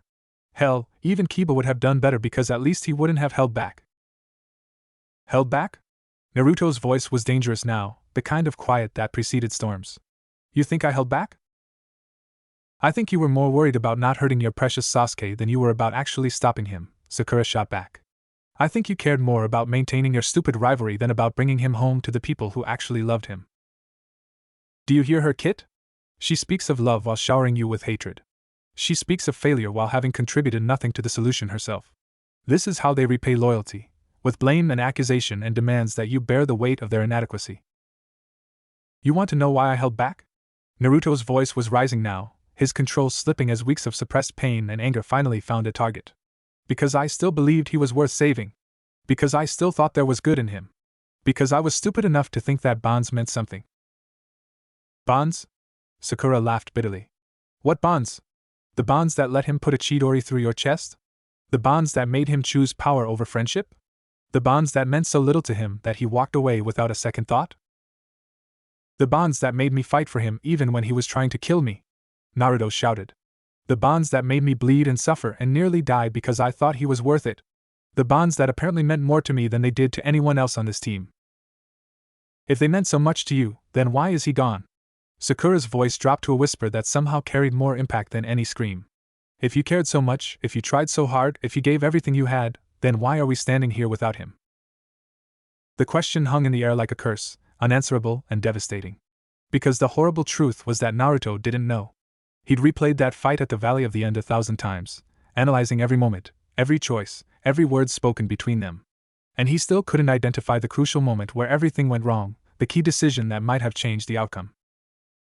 All he knew was that he'd failed, and Sasuke was gone, and now even the people who should have understood his loss were turning their pain into weapons against him.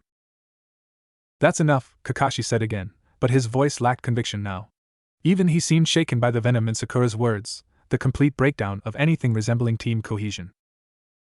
No, it's not enough, Sakura continued, her gaze never leaving Naruto's face. It's not nearly enough. Because Sasuke is still gone, and Orochimaru still has him, and we're still sitting here pretending that everything is fine when our team is broken beyond repair. Maybe, Naruto said quietly, it was broken long before Sasuke left. The words came out without conscious thought, but once spoken, they felt true in a way that made his chest ache. Because looking back at their time as Team 7, how much of their supposed bond had been real? How much had been genuine friendship versus proximity and shared experiences? How much had been actual caring versus the kind of casual affection that develops between people who spend time together? Sasuke had walked away from all of it without apparent regret. Sakura was standing here blaming him for losses that belonged to all of them. Kakashi was trying to force them back into patterns that had never been as strong as they pretended. Maybe the bonds he believed in so desperately had always been more illusion than reality. Now you begin to see, Kit. The connections you treasured were chains they used to bind you to their expectations. When those connections no longer serve their purpose, they discard them without hesitation. But they expect you to remain loyal to bonds they've already abandoned. What's that supposed to mean? Sakura demanded. It means maybe we were never as close as we pretended to be, Naruto said, his voice growing steadier as a strange calm settled over him. Maybe we were just three kids thrown together by circumstance, telling ourselves we were a family because it was easier than admitting we were strangers. That's not true, Kakashi protested. You three were. Were what? Naruto turned to look at his sensei directly. A team? When did we ever actually work as a team? Sasuke did his thing, Sakura supported whatever Sasuke wanted to do, and I tagged along making noise and hoping someone would notice me. That's not a team, that's a comedy act with delusions of significance. You're being unfair, Sakura said, but there was less heat in her voice now, as if some part of her recognized the truth in his assessment. Am I? Tell me, Sakura-chan, when was the last time you asked me how I was doing? Not how my training was going, not whether I was getting stronger, not if I was ready for the next mission. When was the last time you cared about me as a person instead of as Sasuke's rival, or the team's loudmouth? The silence that followed was damning in its completeness. Because the honest answer was never. Even during their closest moments, even when she'd been concerned about his injuries or proud of his accomplishments, it had always been in the context of his role on the team rather than genuine interest in his well-being. And you, Kakashi-sensei, Naruto continued, his gaze shifting to their instructor. When was the last time you treated me like a student instead of a project? When was the last time you taught me something because you thought I'd benefit from it, instead of because it served some larger strategic purpose? Kakashi opened his mouth to respond, then closed it again. Because the uncomfortable truth was that his relationship with Naruto had always been defined by external factors, controlling the Nine Tails, preparing for greater threats, managing the boy's emotional state to maintain his loyalty to the village. He'd never simply been Naruto's teacher in the way he'd been Sasuke's. This is what the Nine Tails is doing to you, Kakashi said finally, falling back on familiar explanations. It's making you paranoid, making you see enemies where there are friends. Stop. The word came out sharp enough to make both of his former teammates flinch. Stop blaming the fox for things you don't want to hear. Stop dismissing every criticism as demonic corruption. Stop refusing to examine your own actions by claiming that any negative reaction to them must be supernatural manipulation. They cannot bear to look at themselves honestly, Kit. It is easier to paint you as corrupted than to admit they have failed you as teammates, as friends, as family. The Nine Tails is influencing you, Sakura insisted. You're not thinking clearly. I'm thinking more clearly than I have in years, Naruto said. I'm seeing things as they actually are instead of how I wish they were. And what I see is that the bonds I thought we shared were always more important to me than they were to either of you. He began walking away from the training ground, from the memorial stone, from the sight of so many supposed victories that felt hollow in retrospect. Where are you going? Kakashi called after him. Somewhere else, Naruto replied without turning around. Somewhere I don't have to pretend that broken things can be fixed with good intentions and team-building exercises. Naruto, wait. But he was already gone, leaving behind two people who had once meant everything to him, and now felt like strangers wearing familiar faces. That evening, Naruto found himself at Ichiraku Ramen, seeking comfort in the one place that had never demanded anything from him except payment for food. Tucci served him his usual with a smile that was warm but worried, clearly sensing something different in his most loyal customer. Everything all right, Naruto? The old man asked as he ladled broth into a bowl. It was such a simple question, asked with genuine concern rather than ulterior motive. The kind of basic human consideration that should have been commonplace but felt precious in its rarity. Just thinking about things, Naruto replied, accepting the bowl gratefully. Heavy thoughts, from the look of it. Naruto nodded, taking a sip of the familiar broth and feeling some of the tension in his shoulders ease. Tucci-san, can I ask you something? Of course. Do you think people can change? Really change, I mean. Not just get stronger or learn new skills, but fundamentally become someone different. The ramen chef was quiet for a moment, wiping down his counter while he considered the question. I think people can become who they really are, he said finally. Sometimes we spend years being who we think others want us to be, or who we think we should be. But eventually, if we're lucky, we get the chance to discover who we actually are underneath all those expectations. Wisdom from an unexpected source, Kit. Perhaps this is what you've been missing, not the grand pronouncements of prophecy and destiny, but simple truth from someone who asks nothing of you except the price of a bowl of noodles. And what if who you really are isn't who people want you to be? Naruto asked. Tochi smiled, and there was sadness in it, the kind that came from personal experience rather than abstract sympathy. Then you have a choice to make, he said. You can keep pretending to be someone else for their comfort, or you can be honest about who you are and deal with the consequences. Neither choice is easy, but only one of them lets you live with yourself. Naruto finished his ramen in contemplative silence, paying for his meal and leaving a generous tip. As he prepared to leave, Tochi caught his arm gently. For what it's worth, the old man said quietly, I've always liked who you actually are, Naruto. Not the ninja, not the hero, not the vessel for great power, just the boy who sits at my counter and talks about his day. Don't let anyone convince you that person isn't worth being. Outside, walking through streets that felt less like home with each passing day, Naruto carried those words like a small flame against the growing darkness in his heart. One person, at least, had seen him clearly and found him acceptable. It was more than he could say for the teammates who had once sworn to stand beside him no matter what. One honest voice among a chorus of lies and expectations, Kit. Remember this feeling, the relief of being accepted without condition, valued without requirement. Remember it, and ask yourself why it should be so rare in your life. As he made his way back to his empty apartment, Naruto found himself thinking less about Team 7 and more about the possibility of finding other people, other places, where simple acceptance might be the rule rather than the miraculous exception. The thought didn't terrify him anymore. If anything, it felt like hope. The festival of the autumn moon had always been Naruto's least favorite time of year. It wasn't the celebration itself that bothered him, the paper lanterns strung between buildings, the smell of grilled food wafting through the streets, the sound of laughter and music that turned all of Konoha into one giant party. Under different circumstances, he might have loved the warmth and community spirit that transformed his village into something magical. But those circumstances had never existed for him. Standing at the edge of the main festival square, watching families share meals and friends toast each other's health and couples dance under the starlight, Naruto felt like a ghost haunting someone else's celebration. He was physically present but fundamentally separate, able to observe but never truly participate in the joy surrounding him. Look at them, Kit. See how easily they forget the blood you've shed in their service, the pain you've endured for their safety. Tonight they feast and dance while you stand alone in the shadows, invisible despite everything you've sacrificed for their happiness. Kurama's voice had become a constant presence over the past weeks, offering commentary that grew more persuasive with each passing day. The fox was right, as it so often was. These people lived their lives in blissful ignorance of the cost of their peace, content to enjoy the benefits of his protection while denying him even basic inclusion in their community. Naruto pulled his hood up and moved deeper into the crowd, hoping that anonymity might make the isolation more bearable. For a while, it worked. Lost among the festival-goers, he could almost pretend he belonged here, that the laughter and warmth extended to him as well. That illusion shattered the moment someone recognized him. Is that? A woman's voice, sharp with sudden alarm. The Uzumaki boy, her companion confirmed. What's he doing here?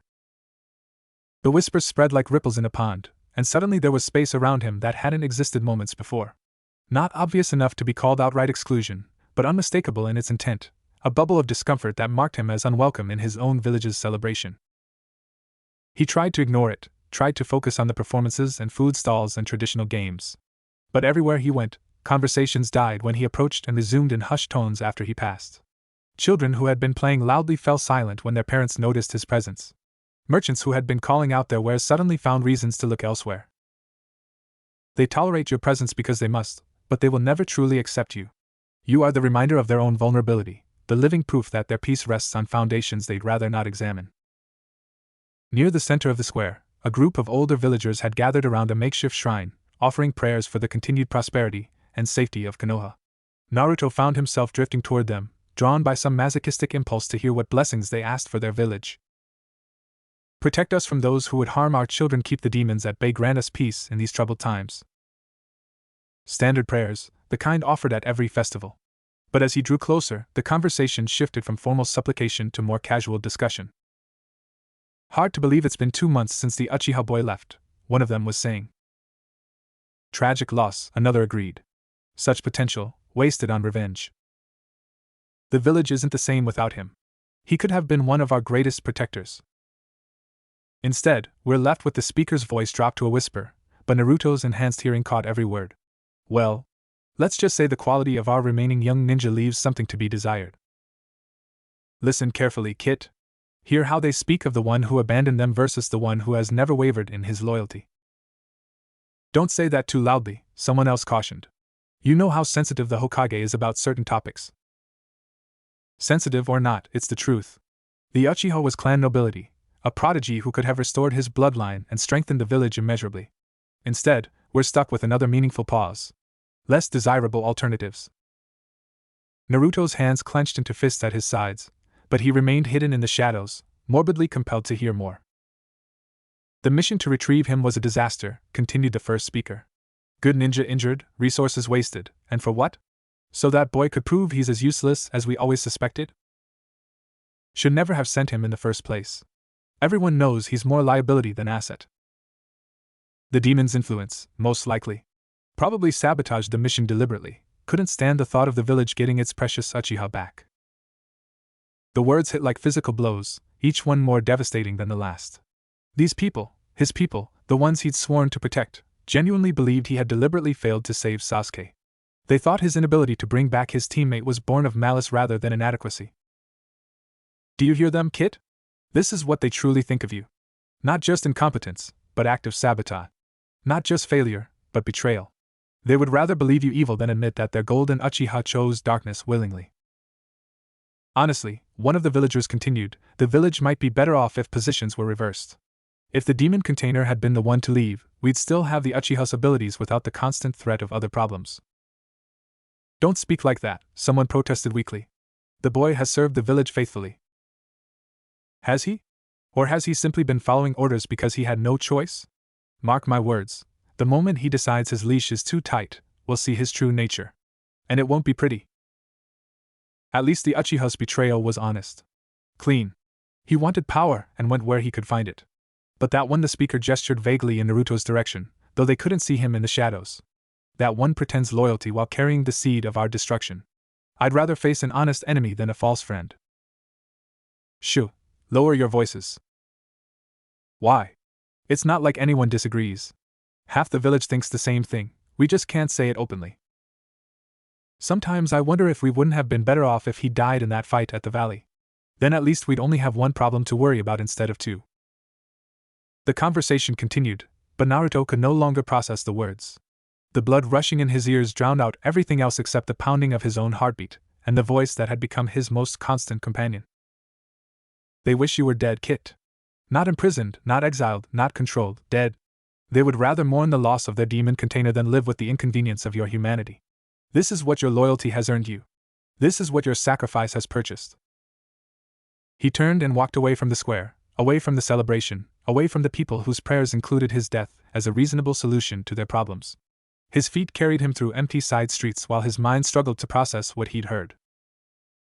They wished he was dead. Not metaphorically, not theoretically, literally dead, removed from their world so completely that they could pretend he never existed at all. The boy who had saved their village multiple times, who had bled and suffered and nearly died in service to their safety, was seen as a burden they'd be happier without. Now you understand the truth of your situation, Kit. You are not their hero, you are their necessary evil, tolerated only as long as you remain useful and harmless. The moment you become inconvenient, the moment you demand anything for yourself, they will turn on you without hesitation. By the time his aimless wandering brought him back to his apartment building, the festival was winding down. Laughter still drifted through his windows, but it sounded hollow now, exclusionary, a celebration of a community that had never included him and never would. He sat on his bed in the darkness, not bothering to turn on the lights. The photographs scattered across his dresser, Team 7, various friends and acquaintances, moments he treasured as evidence of his belonging, looked back at him like lies he told himself to make the loneliness bearable. You don't have to endure this, Kit. There is a whole world beyond these walls, beyond their narrow vision of what you should be. Places where strength is respected rather than feared, where loyalty is a choice rather than a chain, where you could be valued for what you are instead of tolerated for what you represent. Where? He whispered to the empty room. Wherever you choose to go. You are powerful beyond their comprehension, skilled beyond their ability to contain. The only thing keeping you trapped in this cycle of abuse and ingratitude is your own misguided sense of obligation to people who would celebrate your death. Naruto closed his eyes and tried to imagine it, walking away from Konoha, from the expectations and disappointments, and constant surveillance. No more solo missions designed to keep him busy and isolated. No more lectures about responsibility from people who had never taken responsibility for their own failures. No more pretending that bonds existed where there was only exploitation. The image should have terrified him. Instead, it felt like the first honest breath he'd taken in months. Freedom, Kit. Not the false freedom they offer you, the freedom to serve, the freedom to suffer, the freedom to sacrifice yourself for their benefit, but true freedom. The freedom to choose your own path, your own loyalties, your own definition of what makes a life worth living. They need me, Naruto said, but the words felt hollow. They need your power. They have never needed you as a person, and they have made that distinction abundantly clear. You are a weapon they've grown comfortable wielding. Nothing more, nothing less. What about my friends? What friends? The teammates who blamed you for their failures? The sensei who taught your rival to kill rather than teaching you to live? The villagers who wish you were dead?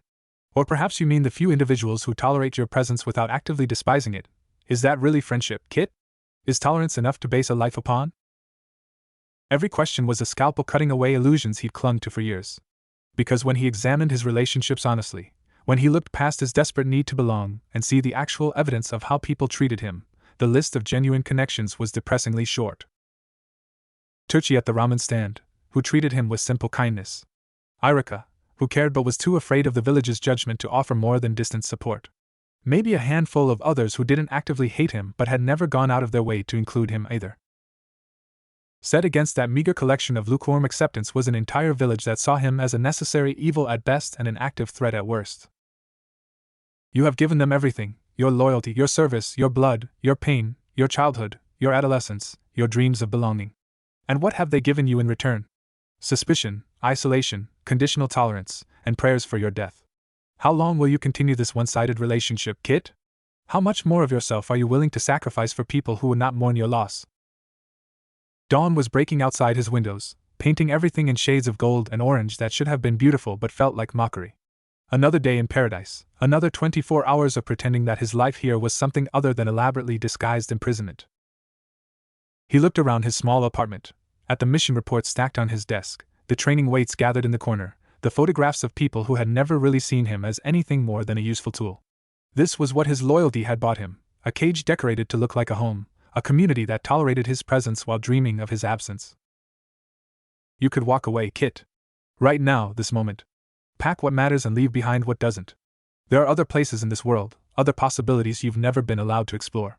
You could discover who you really are when you're not constantly trying to earn the acceptance of people determined to withhold it.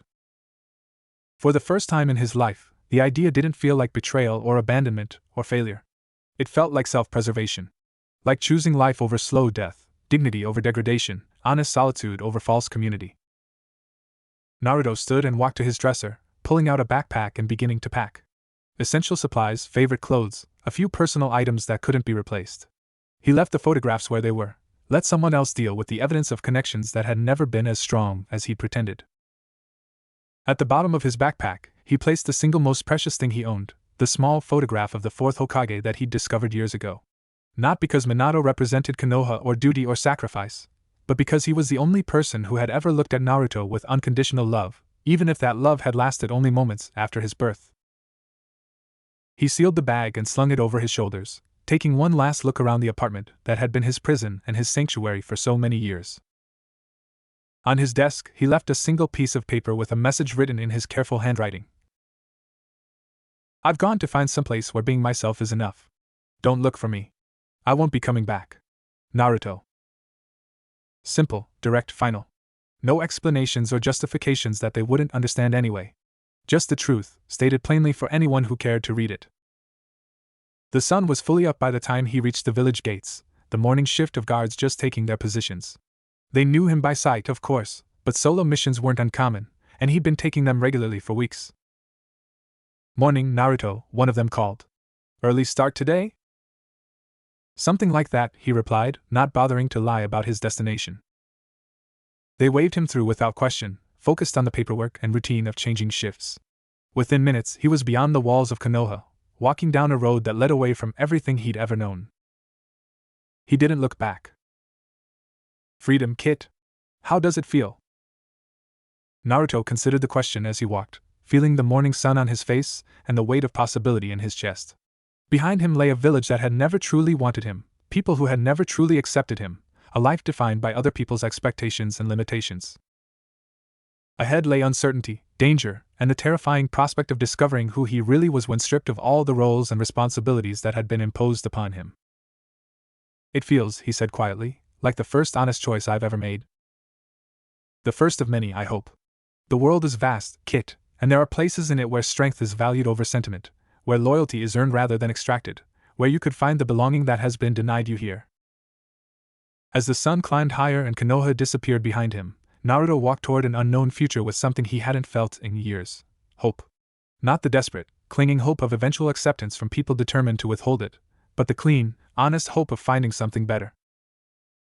Somewhere in the distance, a new life was waiting for him. He was finally free to go find it. The morning sun felt different on his face, harsher somehow, less forgiving than it had ever been within Konoha's walls. Naruto had been walking for 3 hours, following a merchant road that led northeast toward the land of hot water, and already the familiar weight of the village at his back was gone, replaced by something he never experienced before: complete isolation. It should have been terrifying. Instead, as he crested a hill and looked back to see no trace of Konoha's walls or towers on the horizon, he felt something close to relief. For the first time in his life, no one was watching him, evaluating him, judging his every action against impossible standards. He was just Naruto, walking down a road toward an uncertain future, and that anonymity felt like the most precious gift he'd ever received. "How does freedom taste, Kit?" Kurama's voice held a note of satisfaction that hadn't been there during their conversations in the village. "Different from the scraps they fed you, I imagine." "Different," Naruto agreed, adjusting his backpack straps. "Scary, but different. Fear is natural when cages are opened. Most prisoners become so accustomed to their bars that they forget the world exists beyond them. You, at least, had the courage to step outside." The compliment, if that's what it was, surprised him. In all their interactions, Kurama had never offered praise for anything except violence or displays of power. This felt different, more personal, as if the fox actually approved of his choice to leave. "Where am I going?" Naruto asked, voicing the question that had been nagging at him since he'd passed through Konoha's gates. "Wherever you wish. For the first time in your life, that choice is entirely yours to make." The concept was so alien that Naruto almost stumbled. He'd never made a major decision without considering how it would affect his standing in the village, his relationships with his teammates, his progress toward becoming Hokage. Now, suddenly, those considerations were irrelevant. He could go anywhere, do anything, become anyone he wanted to be. The freedom was intoxicating and paralyzing in equal measure. By midday, he'd reached a crossroads where the main merchant route split into 3 different paths. A weathered signpost indicated distances to various towns and cities, each name representing possibilities he'd never considered before. To the north, the land of hot water, known for its neutral status and peaceful hot springs. To the east, smaller villages in Fire Country's borderlands, places where a skilled ninja could find mercenary work. To the west, deeper into Fire Country, but away from Konoha's direct influence. "Choose based on your needs, not your fears," Kurama advised. "What do you require most right now?" Naruto considered the question seriously. He needed money, food, shelter, and most importantly, he needed distance from anyone who might recognize him and attempt to drag him back to his old life. The northern route seemed safest. The land of hot water's neutrality meant fewer questions asked, and the hot springs might provide opportunities for work that didn't involve violence. He took the northern path. The first sign that his new life wouldn't be as simple as walking away came that evening, when the sun began to set and he realized he had no idea how to camp in the wilderness. Oh, he knew the theory. Academy classes had covered basic survival techniques, and he'd been on missions that involved overnight stays in the field. But those missions had always included teammates who handled the details. Sasuke's Uchiha training had included wilderness survival, Sakura had studied extensively, and Kakashi had simply taken care of things with the casual competence of someone who'd been doing it for decades. Naruto had never actually built a fire from scratch, never purified water from a stream, never identified which plants were safe to eat and which weren't. He'd been the loud, enthusiastic member of Team 7, the one who provided combat power and determination, while others handled the more technical aspects of mission planning. Now, standing in a clearing beside a small stream as darkness fell around him, he felt the first real pangs of uncertainty about his decision to leave. "Second thoughts already, kid?" "No," Naruto said firmly, though his voice carried less conviction than he'd intended. "I can figure this out. How hard can it be? Harder than you imagine, easier than you fear. Humans managed to survive for thousands of years before villages and mission supplies. You simply need to remember skills that civilization has made you forget. With Kurama offering occasional guidance, Naruto managed to get a small fire started using techniques he half remembered from old lessons.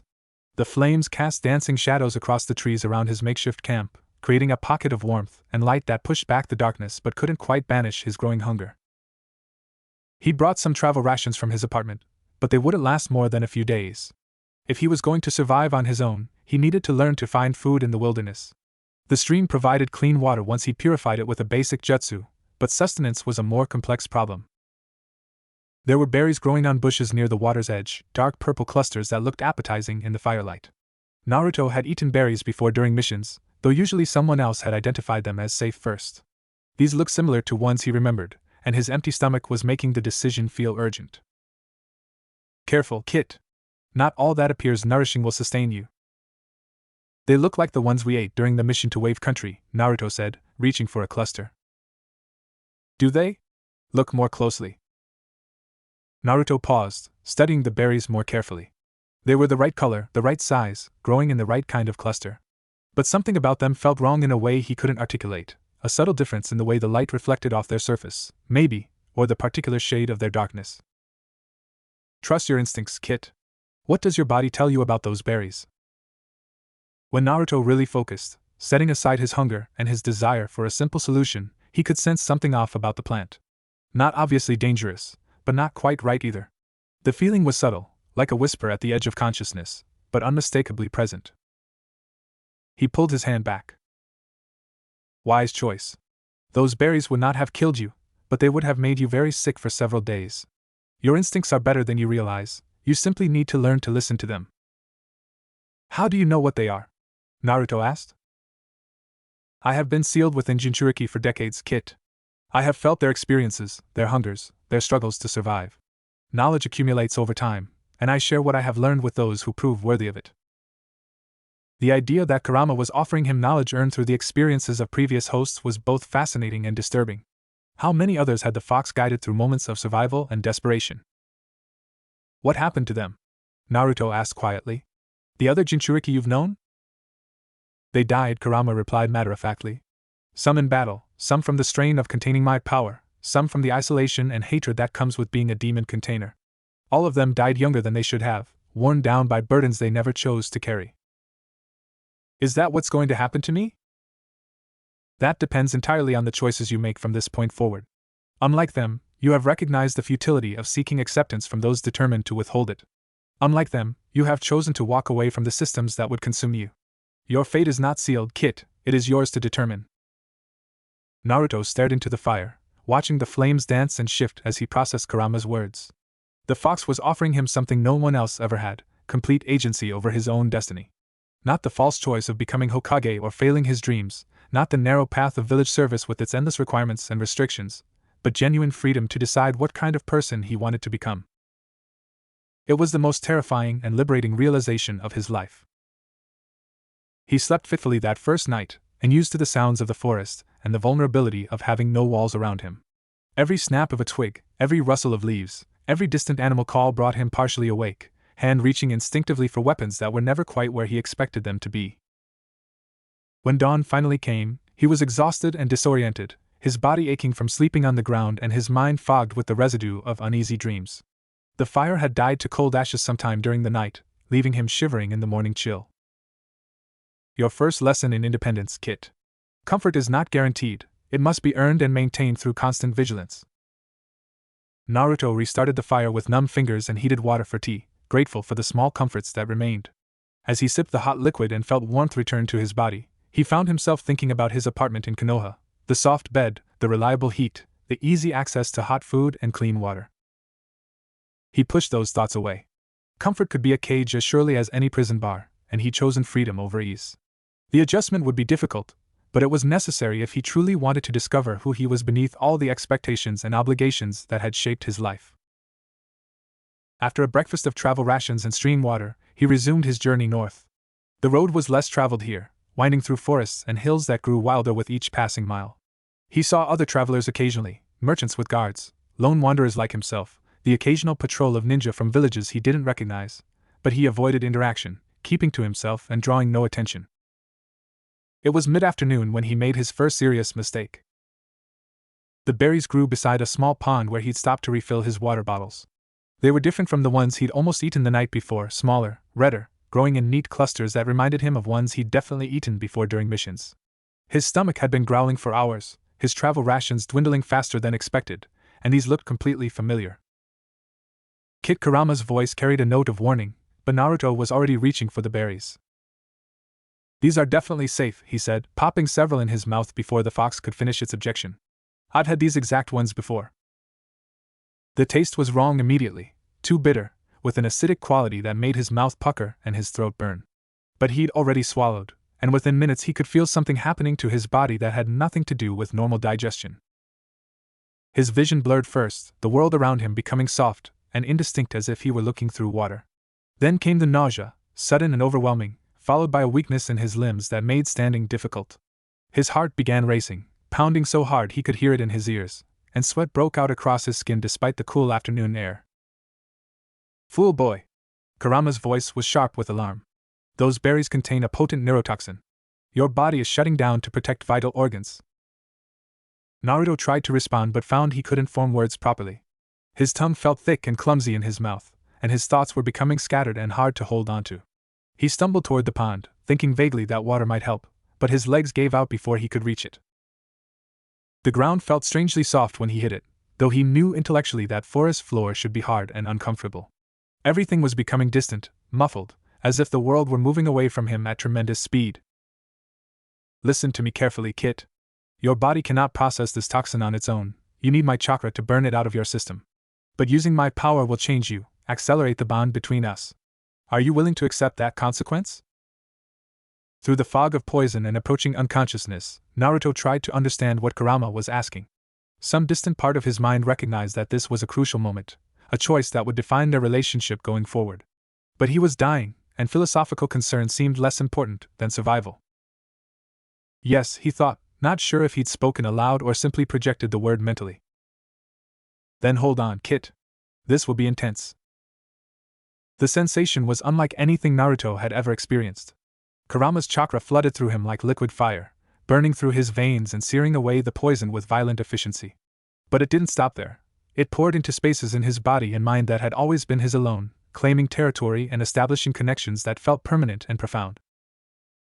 He could feel Kurama's presence more clearly than ever before, not just as a voice in his head but as an actual entity sharing his consciousness.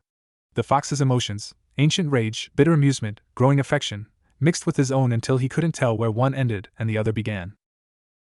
When the burning subsided and consciousness returned fully, Naruto found himself lying beside the pond with the taste of metal in his mouth, and the feeling that he'd been fundamentally changed at a cellular level. He sat up slowly, testing his body's responses, and discovered that he felt stronger than before, not just recovered from the poisoning, but actually enhanced. "The barriers between us have thinned considerably, Kit. From now on, my power will be more readily available to you, but my influence will also be more direct. We are becoming true partners rather than reluctant cohabitants." "Is that good or bad?" Naruto asked, though he suspected the answer was more complex than either option. "It is what it is. Power always comes with a price, and freedom always requires sacrifice. You have chosen both power and freedom, now you must learn to live with the consequences of those choices." As Naruto gathered his belongings and resumed his journey north, he could feel the truth of Kurama's words in every step he took. Something fundamental had shifted during those moments of shared desperation and mutual dependence. He was still himself, but he was also something more, something that had never existed before in the long history of Jinchuriki and their sealed demons. He was becoming a true partnership between human and fox, shaped by choice rather than forced by circumstance, motivated by mutual benefit rather than grudging coexistence.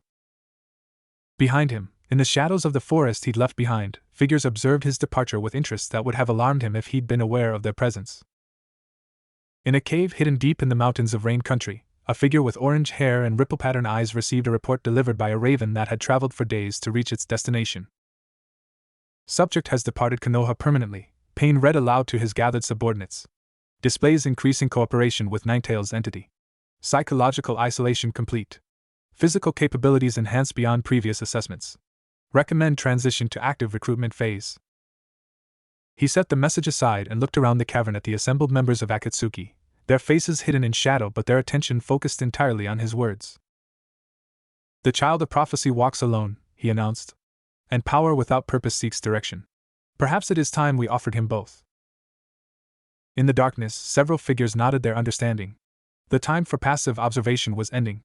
The time for direct action, and the recruitment of the most powerful Jinchuriki alive, was about to begin. But Naruto, walking through forests that grew wilder with each passing mile, was unaware that his exodus from Konoha had triggered events that would reshape the ninja world. He was focused on simpler concerns, finding food that wouldn't kill him, water that was safe to drink, and shelter that would protect him from the elements. He was learning, step by painful step, that freedom was harder than servitude, that independence required skills he never needed to develop, and that true strength came not from others' approval but from his own determination to survive and grow despite any obstacle. "Well done, Kit. You survived your first real test of independence. There will be many more, but each one will make you stronger, more self-reliant, more truly yourself." As the sun set on his first full day away from Konoha, Naruto made camp beside another stream, built another fire, and settled in for another night of learning to live by his own choices rather than others' expectations. It was harder than anything he'd ever done. It was also the most honest life he'd ever lived. Naruto had been on the road for 5 days when he learned his first hard lesson about the difference between being a Konoha ninja with backup and being a lone wanderer with nothing but his wits and whatever power he could muster. The lesson came in the form of 8 men with scarred faces and predatory grins, emerging from the forest on either side of the narrow mountain pass he'd been following toward the hot water border. They moved with the casual confidence of people who'd done this many times before, positioning themselves to block both his forward path and any retreat. "Well, well," their leader said, a massive man with ritual scars covering his shaved head and a sword nearly as tall as Naruto strapped to his back. "What do we have here? A lost little ninja, all alone in the big scary wilderness?" The others laughed, a sound devoid of humor that made Naruto's skin crawl. These weren't desperate men driven to banditry by circumstance. They were predators who enjoyed their work, who took pleasure in the fear they caused. "Careful, Kit. These ones have killed before, and recently. I can smell the blood on them." Naruto's hand moved instinctively toward his kunai pouch, but he forced himself to remain calm. 8 against 1 were poor odds, especially when he didn't know their capabilities, but maybe he could talk his way out of this without violence. "I don't want any trouble," he said, keeping his voice steady. "I'm just passing through." "Oh, but trouble wants you," the leader replied, drawing his massive sword with a theatrical flourish. "See, this here's our road. Our territory. And travelers who want to use our road need to pay a toll." "What kind of toll?" "Everything you've got, boy. Weapons, money, food, that nice backpack." The man's grin widened to show missing teeth. "And maybe we'll let you keep walking instead of feeding you to the crows." Around him, the other bandits were also drawing weapons, swords, axes, a couple of crude spears. Not ninja gear, but effective enough against an unprepared target. They spread out further, closing off any possibility of escape through speed alone. "They mean to kill you regardless of what you surrender, Kit. I can taste their intentions. They're planning to take your belongings and your life. Negotiation is pointless." Naruto's options ran through his mind rapidly. He could try to break through their lines with pure speed, but the pass was narrow and they were positioned well. He could use shadow clones to even the odds, but that would reveal his ninja abilities and potentially attract unwanted attention from other sources. Or he could surrender and hope they kept their word, but Kurama was probably right about their ultimate intentions. "I don't have much," he said, buying time while he assessed their positions more carefully. "Just basic traveling supplies." "We'll be the judge of that," another bandit said, this one wielding paired short swords with the easy familiarity of long practice. "Drop your pack and weapons, nice and slow, and we might make this quick." That settled it. Naruto had spent too many years being underestimated, dismissed, and threatened by people who saw him as weak or expendable. He'd walked away from Konoha to escape that dynamic, not to find new versions of it in the wilderness. "No," he said simply. The word seemed to surprise them. Clearly, they were used to their victims being more cooperative when faced with overwhelming odds and the promise of death. "No?" The leader's scarred face twisted with anger. "Boy, you don't seem to understand the situation you're in." "I understand it perfectly," Naruto replied, his voice taking on an edge that hadn't been there moments before. 8 of you, 1 of me, isolated location, no witnesses. You think that makes me helpless?" He reached into his kunai pouch, but instead of producing a weapon, he simply stood there with his hand resting on the leather. You're wrong. The attack came from 3 directions simultaneously, the leader charging straight ahead with his massive sword raised, 2 others flanking him from the sides with their weapons extended. It was a coordinated assault that would have overwhelmed most single opponents. Naruto wasn't most opponents. Shadow Clone Jutsu produced 4 copies of himself, each one moving to intercept a different attacker. But these weren't the enthusiastic, slightly clumsy clones he'd relied on during his time in Konoha. These moved with a fluid efficiency that spoke of recent hard experience, each one focused entirely on disabling their target with maximum effectiveness. The leader's massive sword met a kunai that somehow managed to deflect the much larger blade, sending the bandit stumbling past his intended target. Before he could recover, the clone had driven an elbow into his kidney with enough force to drop him to his knees, gasping in pain. The flanking attackers fared no better. One found his spear turned against him, its point redirected into his own thigh with surgical precision. The other discovered that ninja reflexes were considerably faster than bandit expectations, his paired swords useless against an opponent who was simply no longer where he'd been aiming. In less than 30 seconds, 3 of the 8 bandits were down, nursing injuries that had taken them completely out of the fight. Efficient, but you're holding back too much, Kit. These predators understand only strength and death. Anything less will be interpreted as weakness.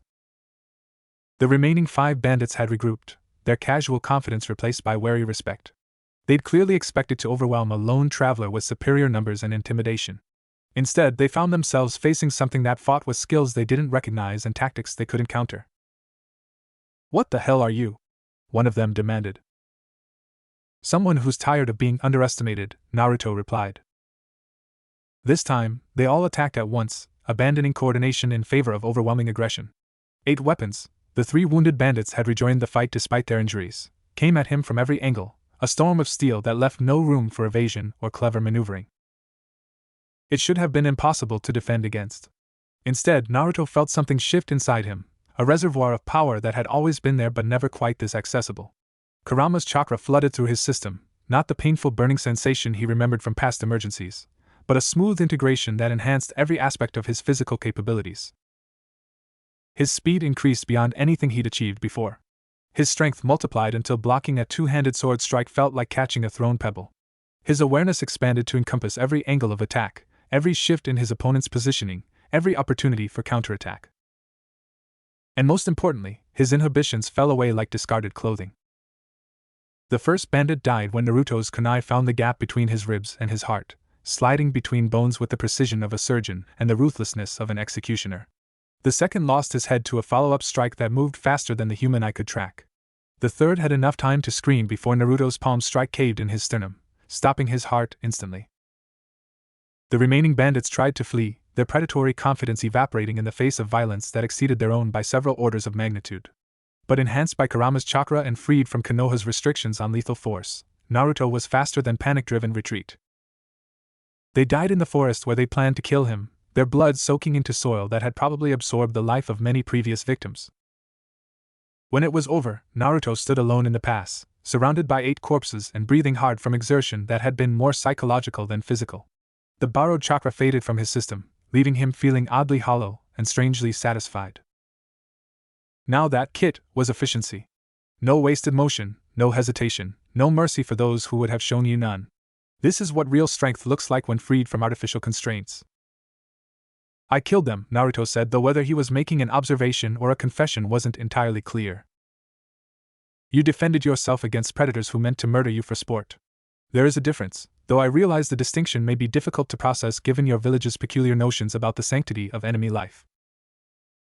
Naruto looked down at the kunai in his hand, its blade now stained with blood that belonged to men who would never threaten another traveler. He'd killed before, of course, missions sometimes required it, especially on the edge of the ninja world, where mercy was a liability.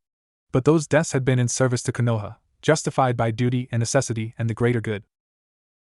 These deaths were different. He'd killed these men not because a mission required it, not because his village demanded it, not because some higher authority had deemed them acceptable casualties. He'd killed them because they threatened him, and he'd decided their lives were worth less than his safety. It should have horrified him. Instead, he felt a calm satisfaction that was deeply disturbing in its completeness. You begin to understand the true nature of power, Kit. Not the sanitized version they taught you in that academy, where enemies conveniently survive to be reformed or redeemed. Real power means making permanent solutions to permanent problems. Is this what you wanted? Naruto asked. For me to become someone who kills without hesitation? I wanted you to become someone who survives without compromise.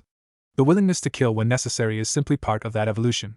Your village tried to make you into a weapon they could control. I am helping you become a weapon you can control yourself. As Naruto searched the bodies for anything useful, money, supplies, information, he found himself thinking about how his former teammates would react to this scene.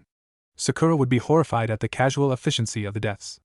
Kakashi would lecture him about the importance of restraint and the value of preserving enemy life when possible. But they weren't here, and their opinions no longer mattered.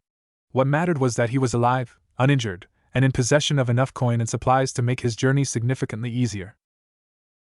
The bandits had been carrying more money than honest brigands should have had, along with wanted posters that suggested they'd been collecting bounties on various criminals and missing Nin. Apparently, they'd been operating as both bandits and bounty hunters, preying on travelers while supplementing their income with legitimate work.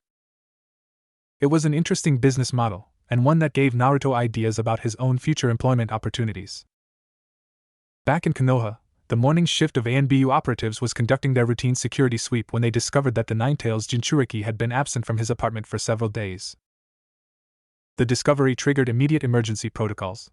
Within minutes, Kakashi was standing in Naruto's small living space, staring at the note his former student had left behind with a growing sense of dread. I've gone to find someplace where being myself is enough. Don't look for me. I won't be coming back. Naruto. How long? He asked the ANBU operative who'd briefed him. Best estimate is 5 days, possibly 6. Neighbors reported not seeing him since the festival, but that wasn't unusual. He'd been keeping to himself lately. Kakashi closed his eyes, trying to process the magnitude of what had happened. Naruto, the Ninetails Jinchuriki, the village's most powerful weapon, the boy who'd sworn to become Hokage, had simply walked away from everything. No dramatic confrontation, no demands for reform, no final attempt to make his case for better treatment. Just a quiet exit and a brief note explaining that he was done. Inform the Hokage immediately, Kakashi ordered. Full emergency protocols. And send word to Jiraiya. He needs to know what's happened. As the ANBU operative departed to carry out his instructions, Kakashi remained in the apartment, studying the note and trying to understand how he'd failed so completely that his student had chosen exile over reconciliation. The answer, when he found it, was written in the things Naruto had left behind. Photographs of Team 7 that had been carefully placed face down on the dresser. Mission reports that had been sorted and stacked with a precision that suggested finality rather than organization. Personal items arranged with the deliberate care of someone who didn't expect to return. This hadn't been an impulsive decision made in a moment of emotional crisis. This had been a planned departure, thought through and executed with the kind of careful consideration that Naruto rarely applied to anything. Which meant that somewhere along the way, he'd concluded that leaving Konoha wasn't just preferable to staying, it was necessary. Kakashi picked up one of the overturned photographs and looked at the image of his former team during happier times. 3 young faces smiled back at him, full of hope and determination and the kind of innocent optimism that the world seemed designed to crush. One of those faces belonged to a boy who'd walked away to join Orochimaru. Another belonged to a boy who'd walked away to find something Konoha couldn't provide. The third belonged to a girl who was probably in a hospital somewhere, throwing herself into medical training to avoid thinking about the teammates she'd lost. Team 7 was gone, destroyed as thoroughly as if they'd all died in battle. But unlike death, this destruction carried the weight of choices that might have been made differently, words that might have been spoken, support that might have been offered. Kakashi had failed 3 students in 3 different ways, and now the consequences of those failures were reshaping the ninja world in ways he couldn't predict or control. The worst part was that he understood exactly why Naruto had left. The boy's note wasn't a cry for help or a demand for attention, it was a simple statement of fact. He'd gone to find a place where being himself was enough, because Konoha had made it clear that it would never be such a place. Hokage-sama wants to see you immediately, another NBU operative announced from the doorway. Emergency council session in 10 minutes. Kakashi took one last look around the apartment that had housed Konoha's greatest weapon and most tragic failure, then followed the operative toward what would undoubtedly be the most difficult briefing of his career. Behind him, dust motes danced in the afternoon light streaming through windows that would remain closed for months to come, settling on belongings that no one would claim and photographs that no one would turn face up again. The apartment felt like a tomb, a memorial to possibilities that had died not through any single catastrophic failure, but through the slow accumulation of small neglects and casual cruelties that had finally become too much for one person to bear. 300 miles northeast of Konoha, Naruto made camp beside a mountain stream, using skills that were improving daily and supplies that had been significantly enhanced by his encounter with the bandits. The fire he built was efficient and well constructed, the shelter he erected was weatherproof and concealed, and the meal he prepared from foraged plants and stream fish was both nutritious and satisfying. He was becoming competent at this life he'd chosen, learning through necessity and guided by an inner voice that never let him forget the lessons each challenge provided. You're adapting well, Kit. Most village-trained ninjas struggle considerably when forced to survive without support structures. Your progress has been impressive. I had good teachers, Naruto replied, though he wasn't entirely sure if he meant his academy instructors or the harsh realities of wilderness survival. The best teacher is experience, and the best experience is that which you survive to learn from. Today's encounter was educational in several important ways. Naruto nodded, poking at the fire with a stick while he considered the day's events. The fight with the bandits had been educational, but not in ways his village instructors would have approved of. He learned that he could kill efficiently when necessary, that Kurama's power was more accessible than ever before, and that he felt no guilt about eliminating people who posed a threat to his well-being. Most importantly, he'd learned that he was capable of surviving on his own terms, using his own judgment about what constituted acceptable behavior and necessary action. Is this what you wanted? He asked. For me to become someone who doesn't hesitate to kill? I wanted you to become someone who makes decisions based on reality rather than ideology. Whether that involves killing depends entirely on the circumstances you encounter. Today, killing was the appropriate response to the threat you faced. Tomorrow, it may not be. And I'm supposed to decide that for myself? You are supposed to decide everything for yourself, Kit. That is what freedom means, the responsibility to make choices and live with their consequences, without the comfortable illusion that someone else's authority absolves you of moral weight. As Naruto settled into his bedroll and prepared for sleep, he found himself thinking about the bandits' faces in their final moments. Not with regret or guilt, but with a kind of detached analysis that would have alarmed anyone who'd known him in Konoha. They'd chosen to be predators. He'd chosen to be a more effective predator. The outcome had been determined by skill, power, and were rather than moral considerations about the sanctity of life or the possibility of redemption. It was a simpler way of viewing the world, and increasingly it felt more honest than the complex ethical framework his village had tried to impose on him. Sleep well, Kit. Tomorrow brings new challenges and new opportunities to discover who you're becoming. I find myself curious to see what choices you'll make when faced with more complex moral situations. Naruto closed his eyes and let sleep claim him, unaware that his choices were already being observed by forces that viewed his transformation with great interest and growing satisfaction. The child of prophecy was walking away from the light, and those who served darker visions were beginning to take notice. The town of Tanzaka Quarters had always been a place where questions weren't asked as long as money changed hands. Nestled in the borderlands between fire and hot water countries, it existed in the gray spaces between official jurisdictions, making it a natural haven for those who preferred to operate outside traditional structures. Which made it perfect for Naruto's current needs. He'd arrived 2 weeks ago with little more than the supplies he'd taken from the dead bandits, but word of his capabilities had spread quickly through the underground networks that thrived in places like this. A lone ninja willing to take on jobs that others considered too dangerous or morally ambiguous was a valuable commodity in a town built on questionable enterprises. Another delivery job, Yamada said, sliding a scroll across the table of the dingy tavern where such business was typically conducted. The merchant was nervous, constantly glancing around as if expecting eavesdroppers, but his money was good and his requirements were simple. Discreet transport of sensitive materials to a contact in the next town over.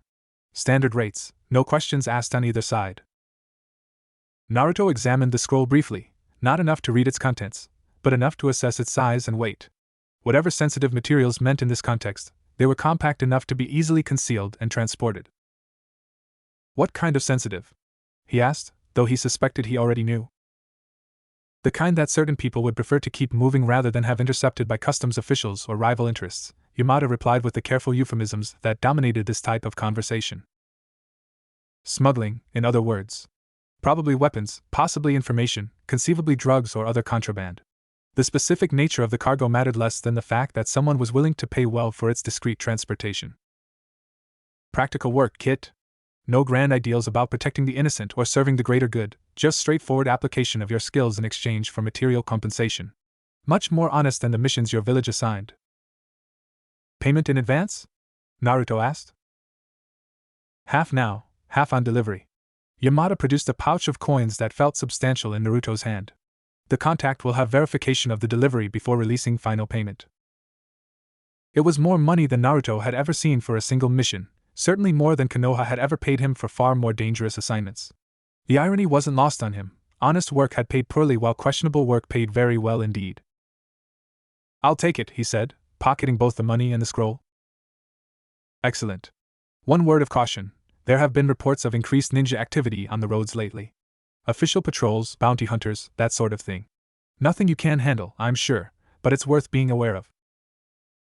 After Yamada left, Naruto remained in the tavern nursing a cup of sake and considering his options. 2 weeks of mercenary work had been educational in ways his academy training had never covered. He'd learned that moral ambiguity was more lucrative than righteousness, that reputation mattered more than official certification, and that independence came with responsibilities that village support had previously handled. He'd also learned that he was good at this life, perhaps disturbingly so. "First time I've seen someone order sake who looks like he should still be drinking milk." The voice belonged to a woman at the next table, middle-aged with graying hair and scars that spoke of considerable combat experience. Her clothes were nondescript but practical, and there was something about her posture that suggested she was accustomed to violence. "First time I've seen someone drinking alone who looks like she's expecting trouble," Naruto replied without turning to face her directly. She laughed, a sound with genuine amusement in it. "Fair enough. Mind if I join you?" Professional courtesy among fellow freelancers. Naruto gestured to the empty chair across from him, curious about what this woman might want. In his experience, approaches from strangers in places like this were rarely social.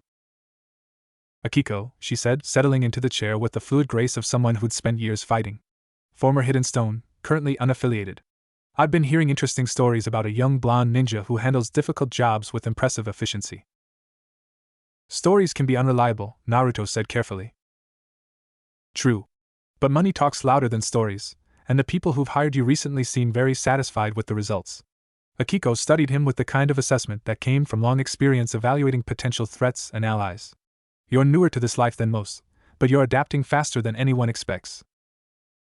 "She's fishing for information, Kit. Probably trying to determine whether you're competition, opportunity, or threat. Be cautious but not hostile. Intelligence gathering works both ways." "What do you want?" Naruto asked directly. "To offer you something most people in our line of work never get, the benefit of experience without having to earn it through painful mistakes." Akiko took a long drink from her own cup before continuing. "You're talented, that's obvious. But talent without context gets people killed in this business. You need to understand the landscape you're operating in." "And you're offering to explain it to me?" "I'm offering to explain why a ninja your age is working freelance instead of serving a village, and why that particular combination is attracting attention from people you probably don't want noticing you." That got Naruto's full attention. He'd been careful to keep his background vague in his dealings with employers and contacts, but someone with experience might be able to read between the lines in ways he hadn't anticipated. "I left my village," he said simply. "Most ninja don't leave voluntarily. They get kicked out for disciplinary problems, or they flee to avoid punishment, or they're seduced away by promises of power or wealth." Akiko's eyes sharpened. "You don't fit any of those categories. You fight like someone with excellent training but no institutional oversight. You take jobs that pay well but don't serve any larger agenda. And you have an air of independence that suggests your departure was philosophical rather than practical." The assessment was uncomfortably accurate. Akiko had identified patterns in his behavior that revealed more about his background than he'd intended to share with anyone. "Impressive analysis, Kit. This one has considerable experience reading people and situations. Her offer of information may be worth considering." "What kind of attention am I attracting?" Naruto asked. "The wrong kind. Word is spreading about a young ninja with unusual power, and no village affiliation. That combination makes certain organizations very interested, groups that recruit independently powerful individuals for purposes that tend to be ambitious." "What kind of groups?" Akiko glanced around the tavern, confirming that their conversation wasn't being overheard, then leaned closer and lowered her voice. "Have you ever heard of the Akatsuki?" The name sent a chill down Naruto's spine. He'd heard references to the organization during briefings in Konoha, a group of S-class missing nin with unclear goals but demonstrated capabilities that made them a significant threat to village stability. "I've heard the name," he said carefully. "They collect powerful ninja the way other people collect rare weapons. Usually missing nin with specific abilities or bloodline limits, but sometimes they recruit directly from villages when they find someone who meets their criteria. Akiko's expression was grave. A young ninja with your apparent capabilities, operating without village oversight, would be exactly the kind of prospect they'd want to evaluate for potential recruitment. Interesting. Others have noticed your growing power and independence. The question is whether this represents opportunity or threat. Are you suggesting I'm being watched? I'm suggesting that in this business, paranoia is a survival skill. And I'm suggesting that you might want to be very careful about what jobs you take and who you associate with over the next few months. Naruto considered this information while finishing his sake. The idea that his activities were being monitored by unknown parties was disturbing, but not entirely surprising. He made no effort to hide his capabilities, and word traveled fast in the underground networks where he'd been finding work. Why are you telling me this? He asked. Professional courtesy, like I said. And because Akiko hesitated, as if deciding whether to reveal something personal. Because I recognized something in you that I saw in myself years ago. The look of someone who walked away from everything they'd known because staying would have destroyed them. What happened to you? Hidden Stone decided I was too independent, too willing to question orders that didn't make tactical sense. They tried to correct my attitude through increasingly punitive assignments. Eventually, I realized that loyalty to an institution that didn't respect my judgment was just another form of self-destruction. She shrugged. So I left. Been doing this work ever since. The parallel to his own situation was obvious, and Naruto found himself studying this woman with new interest. She'd made the same fundamental choice he had, abandoning village security for personal autonomy, and she'd apparently survived and even prospered in the years since. Do you regret it? He asked. Leaving? Never. The life is harder in some ways, easier in others. But it's mine, shaped by my choices rather than someone else's expectations. Akiko stood to leave, dropping coins on the table to cover her drinks. Word of advice: develop new techniques, ones that don't fit the standard patterns your village taught you. If you're going to operate independently, you need capabilities that can't be easily predicted or countered by people who know your background. After she left, Naruto remained in the tavern thinking about her warning and her advice. The idea that he was being observed by organizations like the Akatsuki was concerning, but the suggestion about developing new techniques was immediately appealing. Wise counsel, Kit. Your village training, while competent, was designed to produce predictable results within established parameters. True independence requires abilities that exist outside those parameters. What kind of abilities? Techniques that blend your natural skills with my power in ways your instructors never imagined. Combinations of human ingenuity and demonic energy that create entirely new possibilities for combat and infiltration. That evening, in a secluded training area outside town, Naruto began experimenting with exactly those kinds of combinations. The breakthrough came when he stopped trying to control Kurama's chakra and started trying to blend it with his own techniques on a fundamental level. Instead of using the fox's power as an enhancement to existing jutsu, he began creating new techniques that incorporated both human chakra manipulation and demonic energy from their initial conception. The results were unlike anything he'd learned in Konoha. Shadow Clone Jutsu, enhanced with traces of Kurama's chakra, produced clones that were faster, stronger, and more durable than anything he'd created before. More importantly, they could maintain a subtle connection to the original that allowed for real-time coordination in ways that standard clones couldn't achieve. Rasengan, infused with fox chakra from the moment of formation rather than added afterward, became something entirely different, a sphere of energy that didn't just impact targets but actively disrupted their chakra systems on contact. The technique was more complex to form, requiring conscious cooperation between human will and demonic power, but the results were devastatingly effective. Excellent progress, Kit. You're beginning to understand that true power comes not from suppressing or controlling my abilities, but from integrating them with your own until the combination becomes something entirely new. These techniques, they're not exactly human anymore, are they? Naruto asked, studying the way Kurama enhanced chakra swirled around his hand in patterns that seemed to have their own intelligence.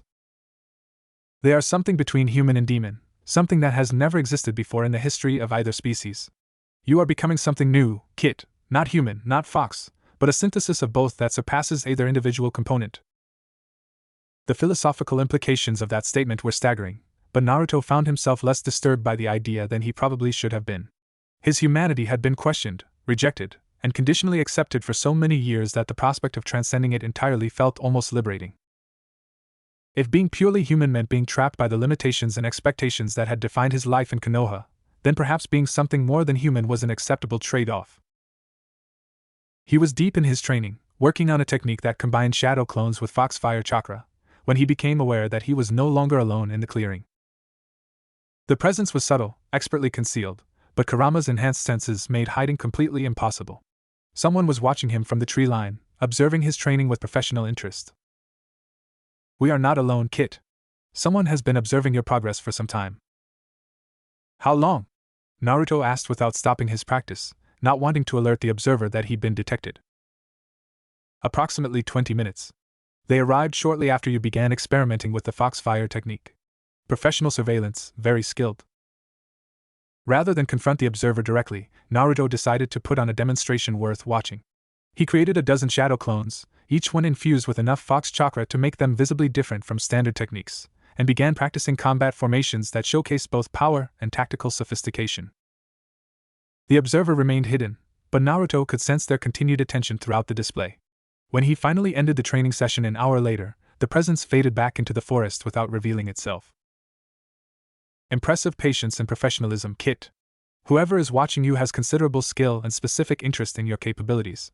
The question is whether they represent evaluation for recruitment, or assessment for elimination." As Naruto gathered his gear and prepared to return to town, he found himself thinking about Akiko's warning about the Akatsuki. If powerful organizations were indeed taking interest in his activities, then his training sessions might be serving as auditions for opportunities he hadn't yet imagined. The thought should have been alarming. Instead, as he walked back toward Tanzaka quarters under a star-filled sky, he found himself curious about what kind of offer such an organization might make. Konoha had demanded his loyalty while withholding their acceptance. What would an organization that actively recruited power and independence offer someone who possessed both? Patience, Kit. All questions are answered in their proper time. For now, continue to grow stronger, continue to develop your unique capabilities, and continue to establish your reputation as someone worth recruiting rather than eliminating. Back in town, Naruto completed his delivery mission without incident, collected his payment, and began considering what job to take next. The scroll's contents had been weapons-grade explosive tags, nothing that would destabilize entire regions, but dangerous enough to make their discreet transportation worthwhile. He was becoming comfortable with moral ambiguity, he realized. The absolute certainties that had defined his worldview in Konoha were giving way to more pragmatic considerations about what was necessary, profitable, and personally satisfying. It was a troubling evolution, but one that felt increasingly natural with each passing day. 300 miles away, in a hidden cave deep in the mountains of Rain Country, a figure with orange hair and ripple-pattern eyes listened to a report delivered by one of his most trusted subordinates. "The Nine-Tails Jinchuriki has been operating as a freelance mercenary for 2 weeks, the subordinate reported. His capabilities have increased significantly since leaving Konoha, particularly in techniques that blend human jutsu with demon chakra. He shows no signs of attempting to return to his village, and his moral flexibility appears to be developing rapidly." Moral flexibility? He has accepted contracts involving smuggling, intimidation, and elimination of targets designated by his employers. No apparent ethical constraints beyond practical considerations about risk and payment. Pain nodded slowly, processing this information against his larger strategic goals. The Jinchuriki's departure from Konoha had created an unprecedented opportunity. Never before had someone with his power and potential been available for recruitment without the complications of village loyalty or institutional oversight. Continue surveillance. Do not approach directly, but ensure we have complete information about his activities, associations, and psychological state. When we make contact, I want to be certain our offer addresses his specific needs and motivations. And if other organizations attempt to recruit him first? Then we will demonstrate why Akatsuki is the superior choice. But I doubt that will be necessary. From what you've described, the Jinchuriki is discovering the same truths about power and purpose that brought all of us to this organization. His recruitment will be a matter of timing, not persuasion. As his subordinate departed to continue their surveillance, Pain remained in the cavern contemplating the possibilities represented by an unaffiliated Jinchuriki of such tremendous potential. The child of prophecy was walking away from the light, developing power without restraint, and learning to value results over ideology. Soon, very soon, it would be time to offer him a new purpose that matched his evolving understanding of how the world truly worked. And when that offer was made, Pain was confident that the boy who had once dreamed of becoming Hokage would find the vision of peace through pain far more compelling than anything his former village had ever provided. The border dispute between Kusagawa and Minami had been simmering for 3 years, ever since a drought had forced both farming communities to compete for water rights from the same mountain stream. What had started as neighborly disagreements over irrigation schedules had escalated into armed skirmishes, burned crops, and the kind of generational hatred that turned practical problems into blood feuds. Neither village could afford to hire ninja from the major hidden villages. The fees were astronomical and the politics complicated. But they could afford a freelance mercenary with a growing reputation for solving problems efficiently and permanently. That's where Naruto came in. The situation is intolerable, Hayashi, the village elder of Kasagawa, explained as he led Naruto through fields that showed clear signs of recent violence. Irrigation channels had been deliberately damaged, storage buildings had been burned, and several fields bore the scorched earth marks of fire jutsu. They attack our farmers in broad daylight, steal our supplies, destroy our infrastructure. We need someone who can make them understand that this aggression cannot continue. What kind of understanding? Naruto asked, though he suspected he already knew what the old man wanted. The permanent kind, Hayashi replied without hesitation. We've tried negotiation, mediation, even involving the local magistrate. Nothing works. They see our reluctance to escalate as weakness, our attempts at peace as invitation for further attacks. Listen to his words, Kit. This is how the world actually works, not through noble speeches about peace and understanding, but through demonstrations of superior force that make continued aggression too costly to consider. They reached a hilltop that provided a clear view of both villages, separated by perhaps 2 miles of disputed farmland, and the stream that caused all the trouble. Minami was slightly larger, with newer buildings and better fortifications, suggesting they'd been winning the economic war that accompanied the physical one. Show me what happened last week, Naruto said. Hayashi's expression darkened. 20 of their fighters hit our eastern fields at dawn. Burned 3 storage buildings, destroyed the main irrigation pump, killed 2 of our young men who tried to stop them. They left a message saying it was retaliation for something we supposedly did to their livestock. Did you do something to their livestock? Of course not.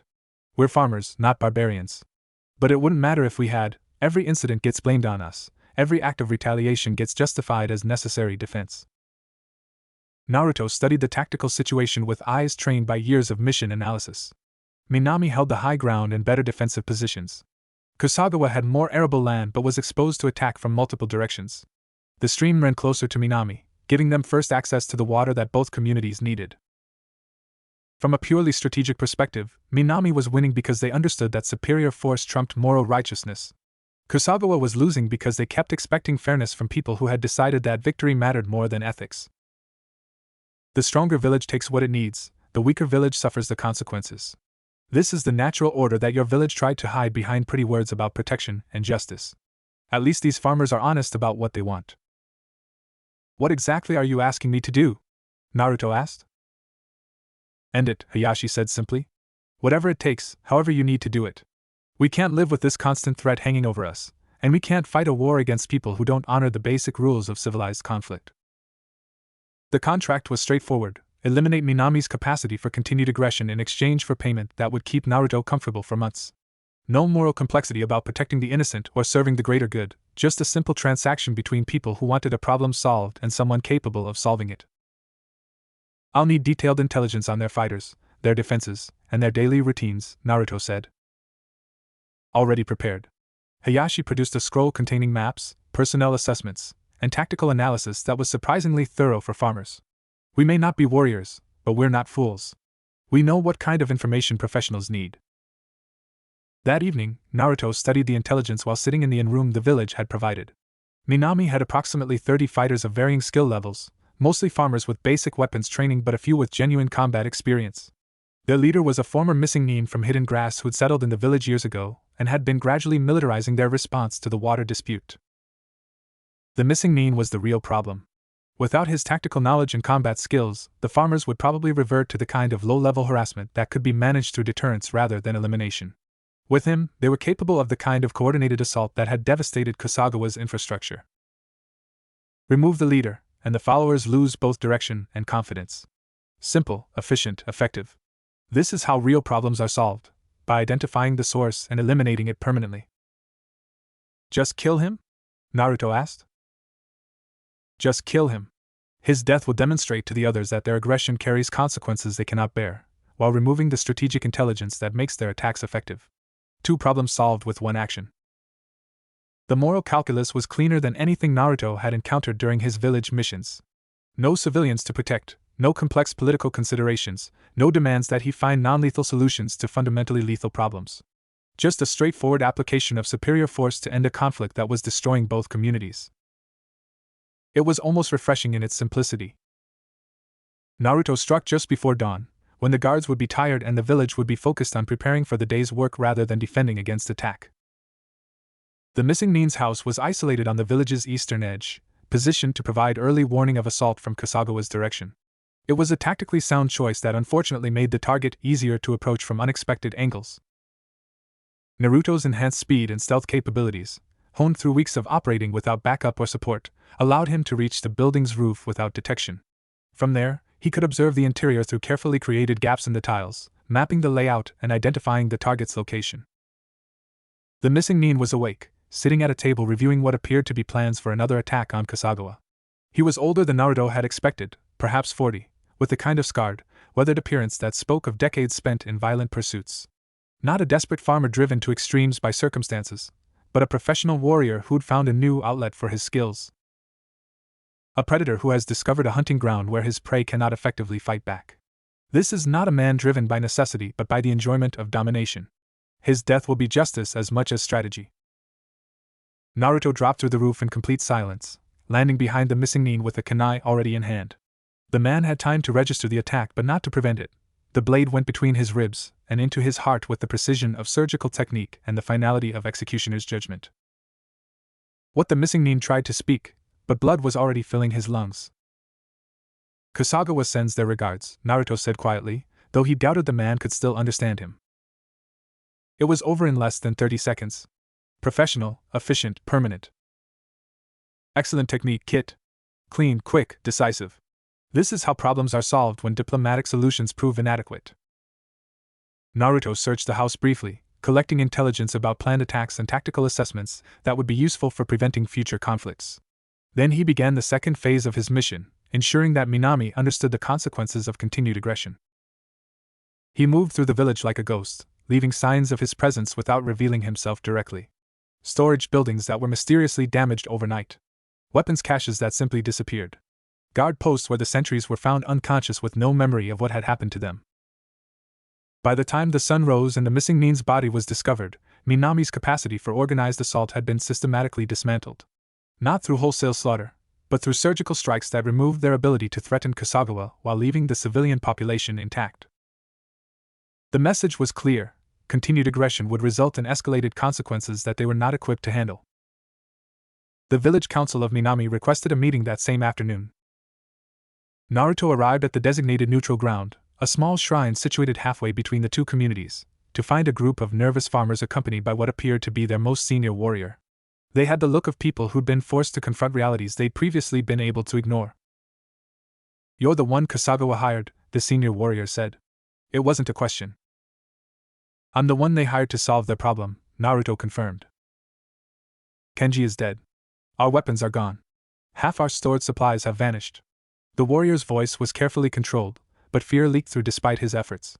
"We understand that you're capable of considerable efficiency. I'm capable of ending this conflict permanently if that's what's required. But I'd prefer a solution that allows both villages to focus on farming instead of fighting." The relief in their faces was obvious. They'd clearly expected demands for unconditional surrender or threats of complete destruction. "What are you proposing?" one of the council members asked. "Formal arbitration of the water rights dispute by a neutral magistrate, with both sides agreeing to abide by whatever decision is reached. Compensation to Kusagawa for the damage your attacks have caused. And a binding agreement that any future conflicts will be handled through legal channels rather than violence." Generous terms, Kit. You could demand much more from people who no longer possess the power to refuse. "And if we refuse?" the warrior asked. Naruto's expression didn't change, but something in his posture suggested that refusal would carry consequences that went far beyond their current problems. "Then I solve Kusagawa's problem using methods that are less diplomatic." The negotiation took 3 hours, but the outcome was never really in doubt. Minami agreed to all of Naruto's terms, along with a substantial payment to him personally for mediating the dispute rather than simply eliminating their capacity for further aggression. By evening, both villages had signed formal agreements that would end the conflict and establish frameworks for preventing future disputes. The water rights would be arbitrated by a neutral authority, Damaged property would be compensated, and both communities could return to the business of farming rather than fighting. It was, by any reasonable measure, a successful resolution to a potentially devastating regional conflict. So why did Naruto feel no satisfaction at having prevented further bloodshed and established lasting peace between the communities? Because you understand, as they do, that peace was not achieved through appeals to their better nature or demonstrations of moral superiority. Peace was achieved through the application of superior force and the credible threat of escalated consequences. Is that wrong? Naruto asked as he prepared to leave the area. Wrong? Right. These are concepts that matter only to those who can afford the luxury of moral purity. What matters is results, and the results speak for themselves. Two villages that were destroying each other in a pointless conflict are now cooperating in productive enterprise. The strong imposed order on the weak, and everyone benefits. As Naruto walked away from the shrine where the agreements had been signed, he passed groups of farmers from both villages who watched him with expressions that were part gratitude, part fear, and part something else he couldn't quite identify. Respect, perhaps? The kind of respect that came not from affection or admiration, but from recognition of superior power and the restraint he'd shown in not using it to its full potential. Power brings respect, not friendship. This is the way the world works when stripped of comfortable illusions. You solved their problem, ended their conflict, and established lasting peace. The fact that they fear you more than they like you is irrelevant to the success of your intervention. That night, camped in a forest several miles from both villages, Naruto found himself thinking about the mission with a satisfaction that had nothing to do with heroic ideals or moral righteousness. He'd identified a problem, developed a solution, and implemented it with clinical efficiency. The results spoke for themselves: peace where there had been war, cooperation where there had been conflict, order where there had been chaos. The methods he'd used would have horrified his former teammates and instructors, but the outcomes were objectively superior to anything diplomatic negotiation or moral suasion could have achieved. You are learning, Kit. Power without the willingness to use it is meaningless. Mercy without the capacity for ruthlessness is weakness. The farmers understand this now, even if they prefer not to acknowledge it openly. I killed a man today, Naruto said, though whether he was making a confession or an observation wasn't entirely clear.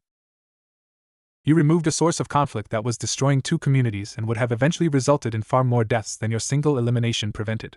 The mathematics of violence are simple: one death now prevented dozens later. It was a pragmatic way of viewing the moral complexity of lethal force, and one that made considerably more sense than the abstract ethical frameworks his village had tried to impose on him. As sleep claimed him in his simple camp, Naruto dreamed not of the missing Nin's death or the fear in the farmer's eyes, but of the signed agreements and the prospect of fields that would grow crops instead of hosting battles. It had been a good day's work. And if that work had been accomplished through methods that would have appalled the boy who'd once sworn to become Hokage, well, that boy had never been very effective at actually solving problems, had he? Sleep well, Kit. Tomorrow brings new opportunities to discover what you're capable of when freed from the constraints of false morality and institutional limitation. The world has many problems that could benefit from your particular skills. For the first time in months, that prospect filled him with anticipation rather than dread. The bounty hunter calling himself Raiga had been tracking Naruto for 3 days. Not that Naruto had been particularly trying to hide. His reputation as an effective freelance problem solver had spread through the underground networks faster than he'd anticipated, and with reputation came both opportunities and complications. Apparently, someone had put a price on his head substantial enough to attract professionals with the skills to actually pose a threat. The realization came when Naruto's enhanced senses detected the same presence at 3 different locations along his route toward the border between fire and hot water countries. Professional surveillance was one thing. He'd grown accustomed to being observed by various interested parties. But this felt different, more focused, with the patient persistence of a predator closing in on prey. We're being hunted, Kit. Whoever is tracking us has considerable skill and specific intent. This is not casual observation or intelligence gathering. How dangerous? Naruto asked, though he continued walking along the forest path as if unaware of the surveillance. Very. The stalker's chakra signature suggests significant combat experience and specialized techniques. Not a desperate amateur seeking easy money, but a professional who believes himself capable of collecting whatever bounty has been placed on our head. The confirmation of Naruto's suspicions came that evening, when he made camp beside a mountain stream and his tracker finally decided to reveal himself. Uzumaki Naruto, a voice called from the darkness beyond his campfire's light.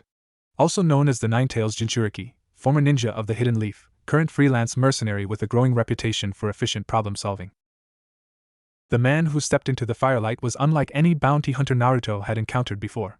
Tall and lean, with wild hair and eyes that held the kind of focused intensity that came from years spent in life-or-death situations. Most notably, he carried paired swords crackling with electrical energy, lightning-based weapons that suggested both considerable skill and access to rare equipment. Raiga of the Seven Swordsmen, the man continued, his weapons humming with barely contained power. Former Hidden Mist, currently unaffiliated. I believe someone is paying very well for your capture or elimination. Naruto recognized the title if not the individual. The 7 ninja swordsmen of the mist were legendary for both their skill and their brutality, elite warriors who'd earned their reputation through decades of successful assassinations and small-scale wars. If one of them was hunting him, the bounty on his head was substantial enough to attract genuinely dangerous professionals. Capture or elimination? Naruto asked, standing slowly with his hands visible but ready to reach for weapons. Which pays better? Capture, actually. 50% bonus for bringing you in alive. Raiga's grin revealed sharpened teeth.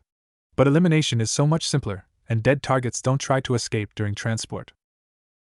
This one is genuinely dangerous, Kit. His electrical techniques will be difficult to counter with standard approaches, and his experience gives him significant advantages in both strategy and timing. This may require deeper cooperation between us. Who's paying? Naruto asked, though he suspected the answer wouldn't change the immediate tactical situation. Anonymous commission through intermediaries. Could be your former village wanting their weapon back, could be rivals eliminating competition, could be collectors who specialize in exotic acquisitions. Raiga began moving in a wide circle around the campfire, his weapons leaving trails of electricity in the air. Doesn't really matter to me, money is money, and you're worth enough to retire comfortably. The attack came without further warning, lightning-fast strikes from both swords simultaneously, aimed to disable rather than kill but delivered with enough force to incapacitate most opponents. Raiga was clearly confident in his ability to control the encounter's outcome. He was about to learn that confidence could be a fatal miscalculation. Naruto's first response was pure instinct, shadow clones infused with enough fox chakra to make them visibly different from standard techniques. But even enhanced, the clones were hard-pressed to match Raiga's speed and the reach advantage of his electrified weapons. Standard approaches will not suffice, Kit. This opponent requires our full cooperation, not just my power channeled through your techniques, but true partnership where your will and mine become one. Are you prepared for that level of integration? Naruto felt one of his clones dissipate under Raiga's assault, then another, the feedback confirming that his opponent's weapons could disrupt chakra constructs on contact. Traditional strategies wouldn't work here. He needed something beyond anything he'd learned in Konoha or developed during his time as a freelancer. Yes, he said, both aloud and mentally. Do whatever you need to do. Then stop fighting my influence and embrace it. Stop trying to control the power and let it control you. Stop being Naruto who occasionally uses the nine-tailed strength and becomes something entirely new. The transformation was unlike anything he'd experienced before. Instead of the painful burning sensation he associated with accessing Kurama's chakra, there was a smooth integration that felt like coming home to a place he'd never known existed. His awareness expanded beyond human limitations, his physical capabilities multiplied beyond recognition, and his tactical understanding became enhanced by instincts that had been honed over millennia of conflict. But most importantly, he was no longer fighting alone. Kurama's presence wasn't separate from his own consciousness, it was integrated with it, creating a synthesis that was more than the sum of its parts. When Raiga's next attack came, Naruto didn't dodge or block. He caught both electrified swords barehanded, his chakra-enhanced grip dispersing the electrical energy harmlessly while his enhanced strength held weapons that could cut through steel. The bounty hunter's expression shifted from confidence to alarm in the space between one heartbeat and the next. What the hell, Raiga began, but Naruto was already moving. The counterattack was devastating in its simplicity. Enhanced by Kurama's power and guided by the fox's combat instincts, Naruto simply released the swords and struck with an open palm that carried enough force to send a grown man flying 50 feet through the air. Raiga hit a tree with a sound like breaking wood, but he rolled with the impact and came up fighting, his weapons already moving in complex patterns designed to create distance and regain tactical advantage. It didn't matter. The person, entity, thing that Naruto had become was operating on a level that made traditional combat techniques irrelevant. Shadow clones materialized faster than Raiga could track them, each one infused with enough demonic energy to function as an independent combatant rather than a mere distraction. Foxfire chakra lanced through the air like guided projectiles, forcing the bounty hunter into increasingly desperate evasive maneuvers. And through it all, The original Naruto moved with predatory grace that made every step look effortless and every attack seem inevitable. Yes, Kit. This is what true power feels like when freed from artificial constraints. This is what we can accomplish when we stop pretending to be separate entities. Raiga's electrical techniques, formidable against normal opponents, proved inadequate against someone whose chakra system was fundamentally different from baseline human norms. His speed and experience meant nothing against reflexes enhanced by demonic instincts and powered by nearly unlimited energy reserves. The end came when he made the mistake of trying to match Naruto's enhanced clones in direct combat. Surrounded and overwhelmed, he found himself held immobile by constructs that felt more like elemental forces than standard jutsu. Impossible, he gasped, staring at Naruto with the kind of fear usually reserved for natural disasters. No Jinchuriki integrates that completely with their sealed demon. The chakra poisoning alone should have killed you.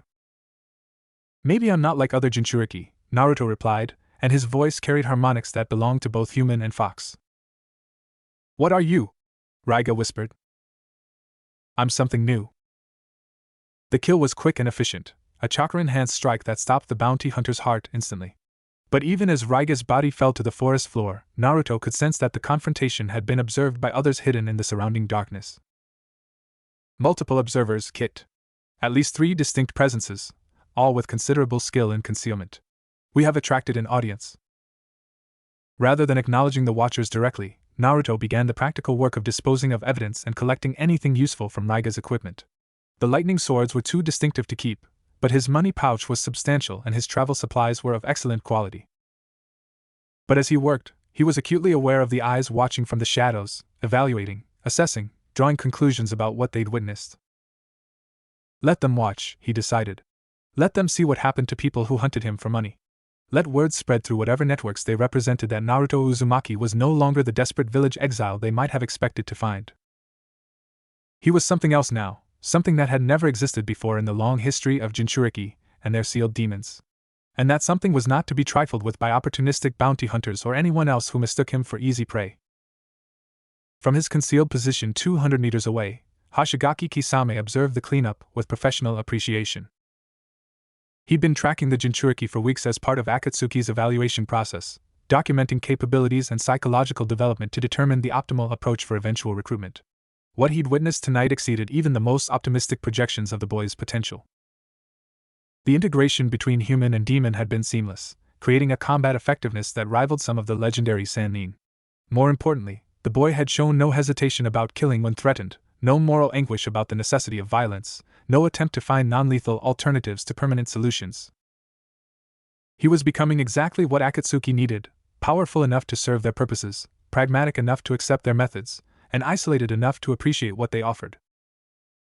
Impressive, Kisame murmured to himself, making mental notes that would become part of his next report to Pain.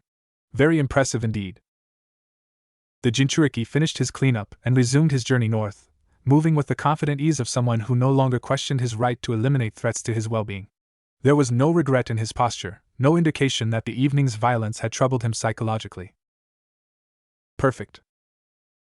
Kisame waited until the boy was well out of sight before emerging from concealment.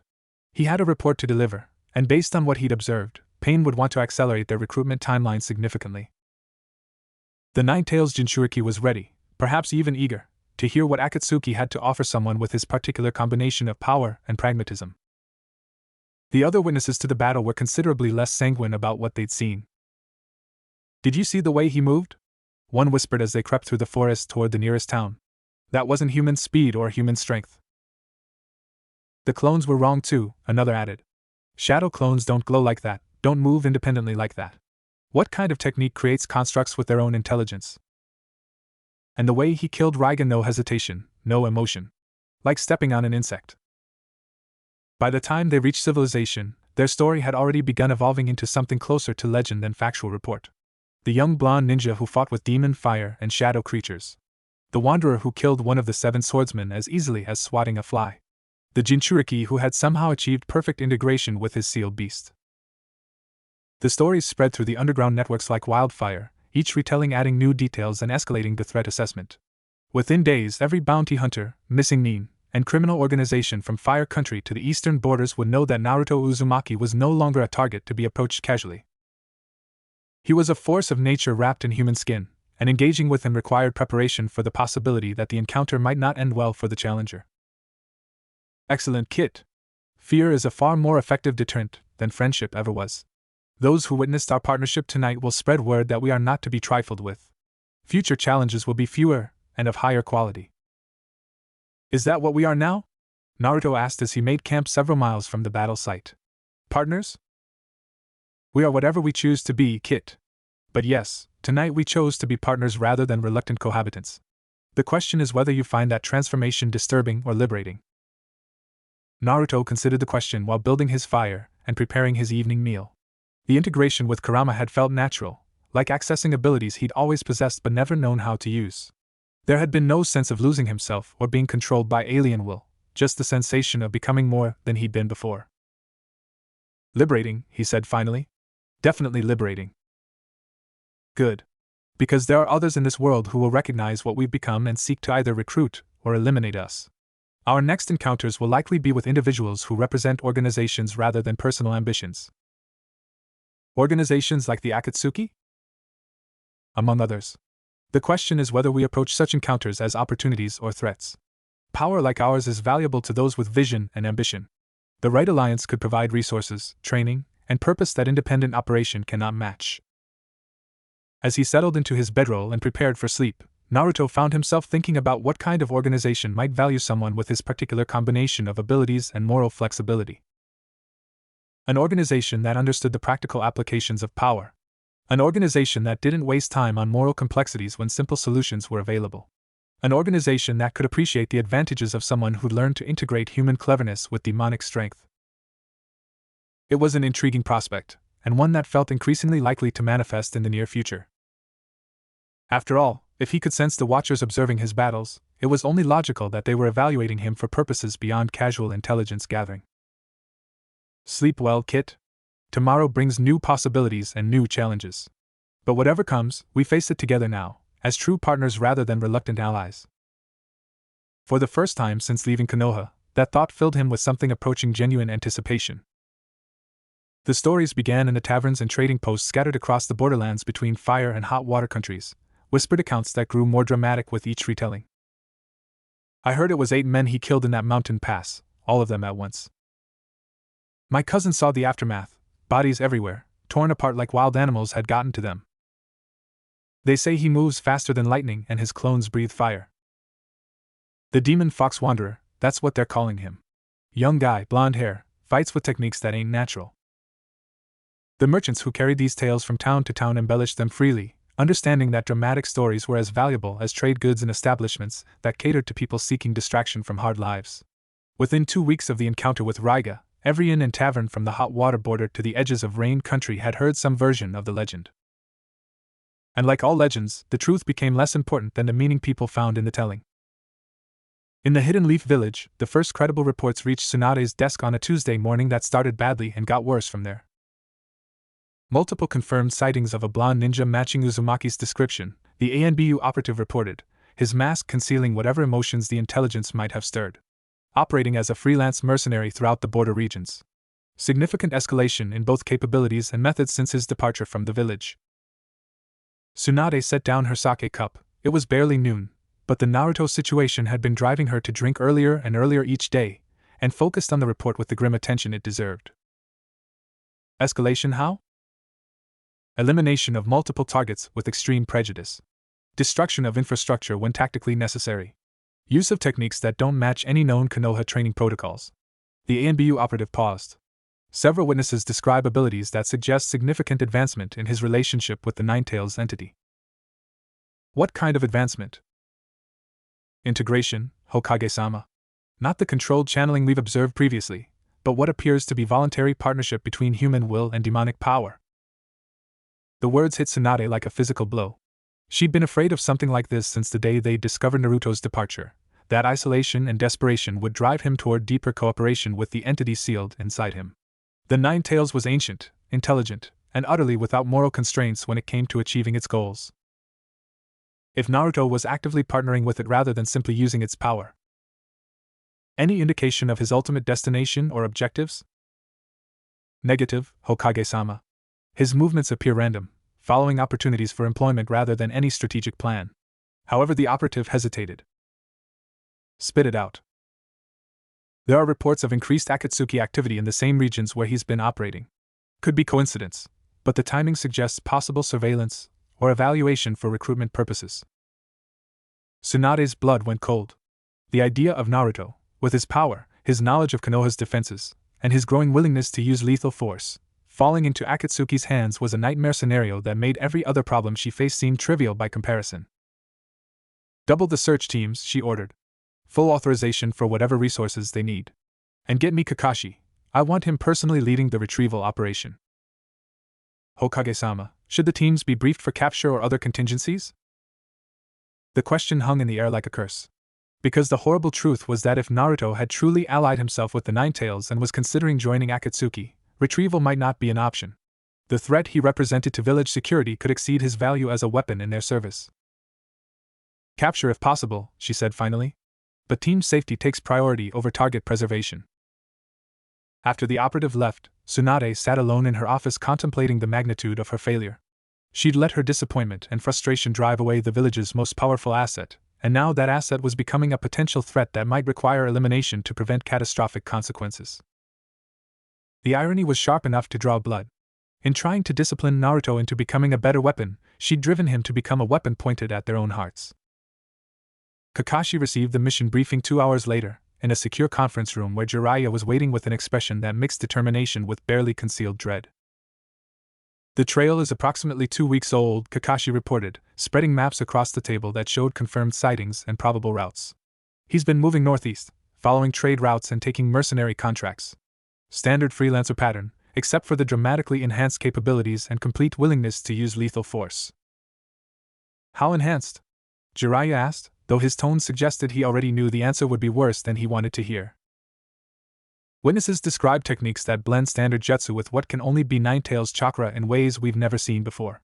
Shadow clones that operate independently, elemental manipulation that exceeds known human capabilities, physical enhancement that rivals the strongest Taijutsu specialists. Jiraiya closed his eyes, undoubtedly thinking about the prophecy that had driven so much of his relationship with Naruto. The child who would bring either peace or destruction to the world, and who seemed to be choosing the latter path with devastating efficiency. Integration level? He asked. Unknown, but probably advanced. The reports suggest voluntary cooperation rather than forced channeling. He's not fighting the Nine-Tails anymore, he's working with it. Then we may already be too late, Jiraiya said quietly. Once a Jinchuriki achieves that level of integration, extraction becomes nearly impossible without killing both the host and the sealed entity. Are you suggesting we shouldn't try to bring him home? I'm suggesting we need to be prepared for the possibility that the boy we're looking for no longer exists. If he's truly partnered with the Nine-Tails, then what we're tracking isn't Naruto who occasionally uses demon power, it's a hybrid entity that thinks with human intelligence and acts with demonic instincts. Kakashi studied the map, trying to project Naruto's likely route based on the pattern of sightings and mercenary activities. The path led northeast toward increasingly lawless territories where questions weren't asked and official authority was scarce.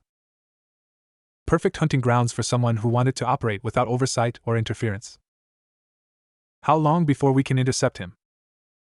If we move fast and guess right about his destination, maybe 3 days. But Kakashi Jiraiya's voice carried the weight of long experience and recent heartbreak. We need to discuss what happens if he doesn't want to come home. The question that neither of them wanted to voice directly: what did you do when your most powerful weapon decided to point itself at you instead of your enemies? He's still our student, Kakashi said, though the words felt hollow even to him. He's still the Nine-Tails Jinchuriki, Jiraiya replied. And if he's made a deliberate choice to ally himself with the entity inside him, then student-teacher relationships become secondary to village security. They spent the next hour planning routes, resources, and contingencies for a mission that felt more like a potential assassination than a rescue operation. Both men understood the stakes involved. If they succeeded in bringing Naruto home, they might save both him and the village from catastrophic consequences. If they failed, or if he proved too dangerous to approach safely, they would have to make choices that would haunt them for whatever remained of their lives. One more thing, Jiraiya said as they prepared to depart. Intelligence reports suggest Akatsuki operatives have been spotted in the same general area. If they're evaluating Naruto for recruitment, then we're racing against time, Kakashi finished. And if they get to him first, retrieval becomes infinitely more complicated. An understatement of staggering proportions. If Naruto joined Akatsuki willingly, with full integration of Ninetail's power and complete knowledge of Konoha's defenses and capabilities, the resulting threat would exceed anything the village had faced since its founding. As they left the village gates with their carefully chosen team, either man spoke about the possibility that they might be embarking on their final mission as Konoha ninja. Because if Naruto had truly chosen darkness over light, if he'd embraced partnership with the Ninetails and was considering alliance with Akatsuki, then stopping him might require sacrifices that would destroy the people making them as surely as any enemy attack. The hunt for the Ninetails Jinchuriki had begun, and everyone involved understood that it might end with the death of either the prey or the predators. In the hidden depths of Rain Country, Pain listened to Kisame's latest report with growing satisfaction. The Jinchuriki's transformation continues to exceed our projections, Kisame reported, his shark-like features animated with genuine enthusiasm.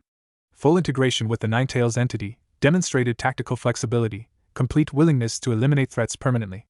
He's becoming exactly what we need. And his psychological state?